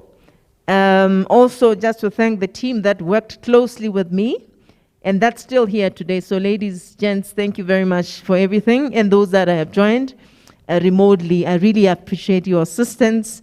I think we've made it. So yeah, I'm really thankful. I wouldn't have made it without you. So gratitude to you, every one of you. Even those that are not here in their own provinces, I really appreciate the support. And I do grant, and going forward, I'm going to grant my support to Geshen as well. So Gesh, you have us behind you. So yeah, let's continue, take the story forward and ensure that we improve on the work that the PSEF is doing. So let me hand over to Biola, and after that, the deputy chairperson is going to close it off. Thank you so much, and thanks again to everybody. Thank you very much, Bakang. And now it's officially afternoon. So good afternoon once again, colleagues. From my side, Bakang, thank you very much for the cake. That was a very nice, sweet gesture. And I hope you all enjoy that cake that side in Gauteng. If I knew, I would have physically gone there. So thank you very much for that. Colleagues, with regards to the papers from the last, from yesterday and today, I think it was very clear that that colleagues are really doing some exceptional work.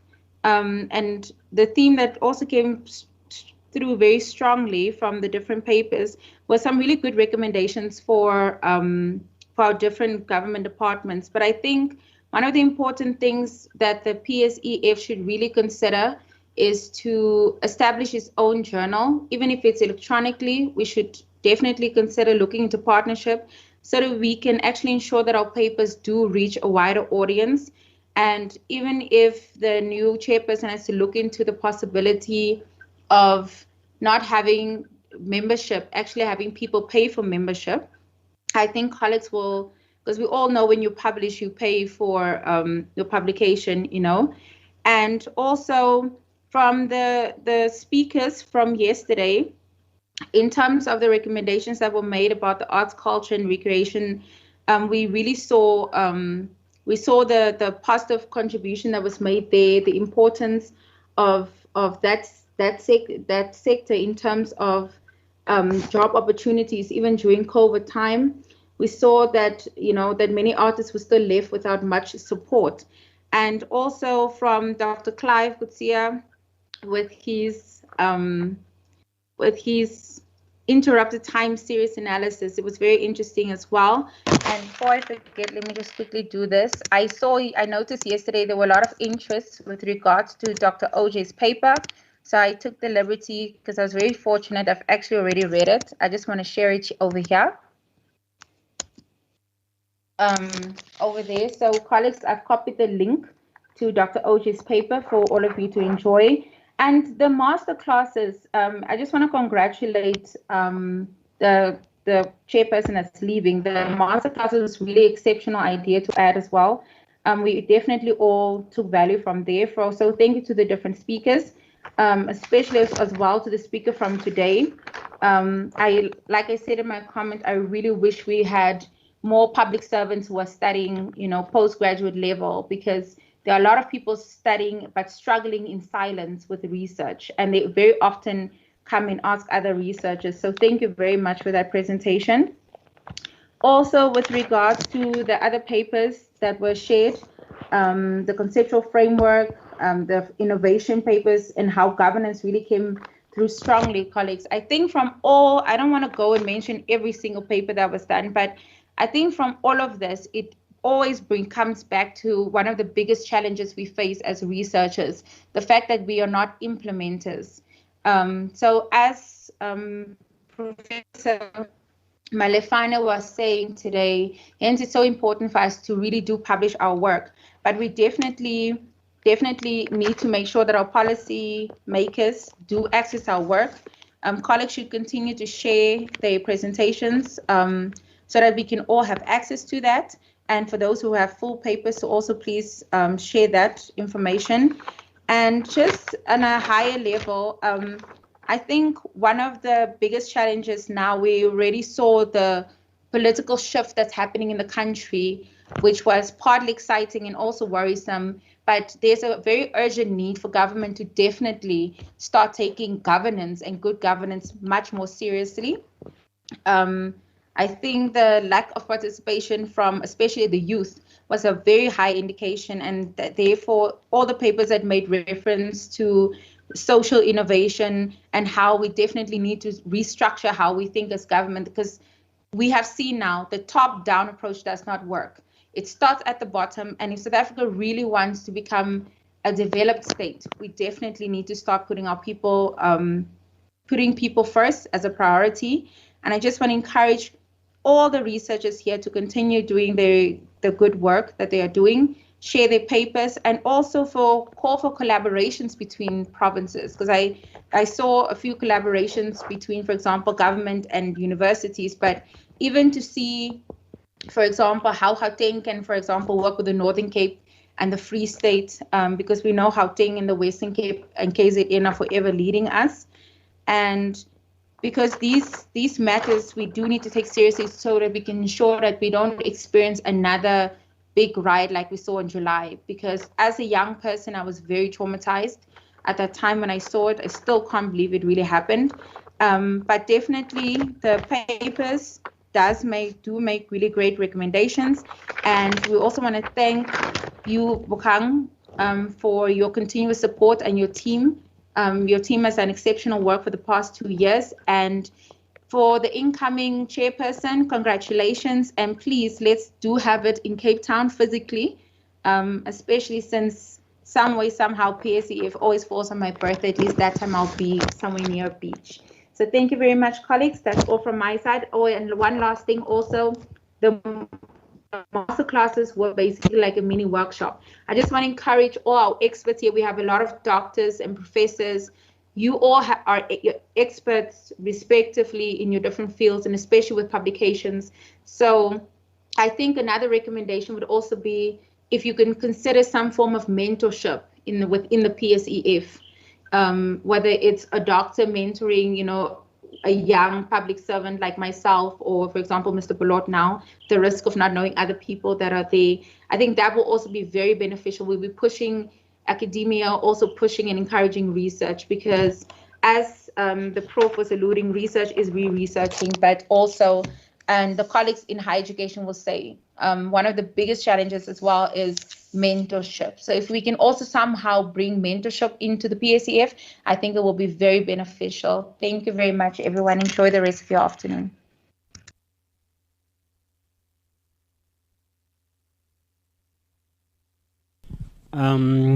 Good afternoon, colleagues. We have just come to the end of our conference today, and I think I just need to make some few salient points, and also I hope the congratulations are in order for Marumo, who has just completed his PhD, and which is a great honor indeed to have members really ensuring that, they really improve their academic qualifications.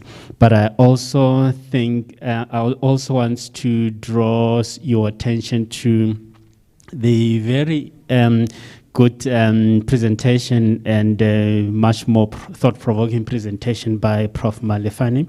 I think as Mr. Twala from KZN in sharing with us the provincial response in the KZN, I think they are more relevant in the sense that, if your research has got social relevance, then it is much more user friendly. You can use it in the future, because I think relevance, I think, is quite key in terms of saying that, because social relevance, it actually acknowledges value add in the practical sense.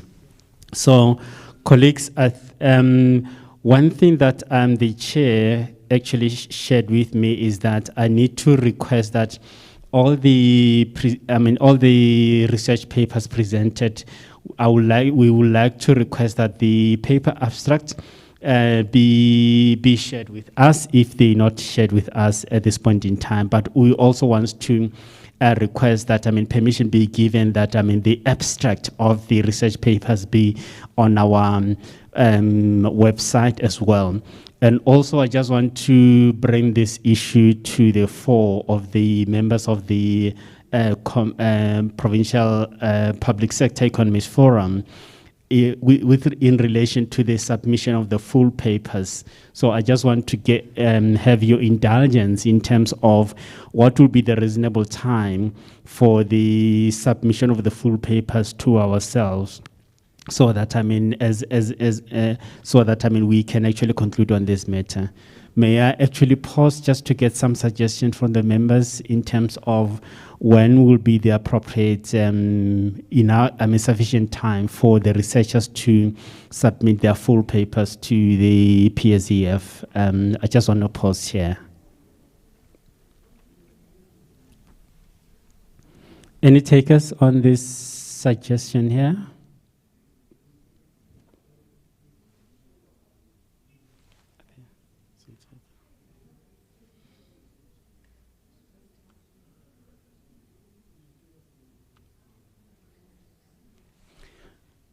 You may actually put it in the charts, colleagues.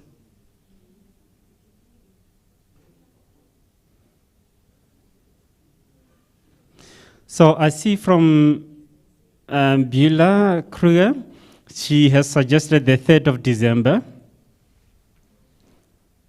Colleagues, any seconder to the 3rd of December? I think it will be some few weeks down the line from counting from today.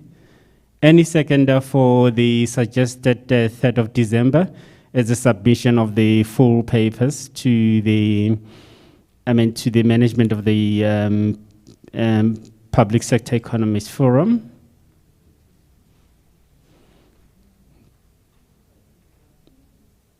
Okay, can I actually take it that the 3rd of December is the most suitable time that we can actually have the full paper submitted to the PSEF?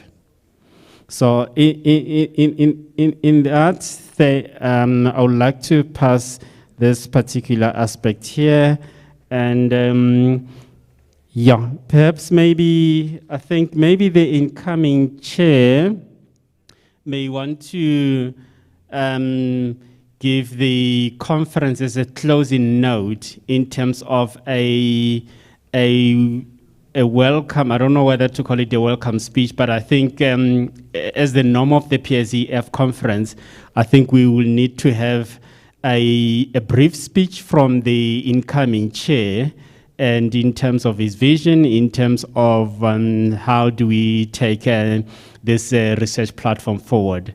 May I request that the incoming chair actually address us briefly? Thank you.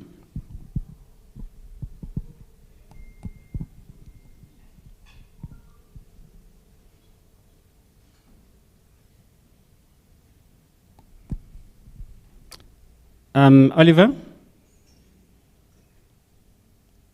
can you come in to address us, please? Oh, I think he's saying, please be unmuted. Yeah, please do unmute the incoming chair so that he can give us a brief speech. Thank you. Good afternoon, everyone. Thank you very much for that. Katedi, just Beulah, your suggestions are definitely noted. What I wanted to say was, just on behalf of the PSEF, I would like to thank Bokang, Katedi for your awesome leadership over those last 2 years. It really has been a time, the new normal. You've been extremely resilient. You've been adaptable. It is really, really commendable. Okay. Just from my side, thank you for the nomination. I'm truly grateful and humbled. For 2022, I would like to reinforce and build on the work of my predecessors, as well as the PSEF steering committee. I see a PSEF future where there's more subnational participation, representation. There's more observers like your stats essays, participation, representation, holistically across the country, more participation and representation from the economic development departments, and just as a whole, collaborating more, and in so doing, reducing the silos, okay? And most importantly, collectively influencing the public growth, the jobs, and the recovery agenda, as well as policy. Okay, so thank you very much for that. Beulah, happy birthday to you. I'm going to enjoy that virtual cake. To Marumo, you did awesome. Well done, my friend. I'm very, very happy for you. I'm going to catch up with you soon. But with that, I would like to really thank also all the speakers, the production team behind the scenes, our program director, all of the other moderators. You guys did an excellent job. And then with that, I would like to wish everybody well, enjoy the rest of your day, and hereby closing off the PSEF meeting. Thank you.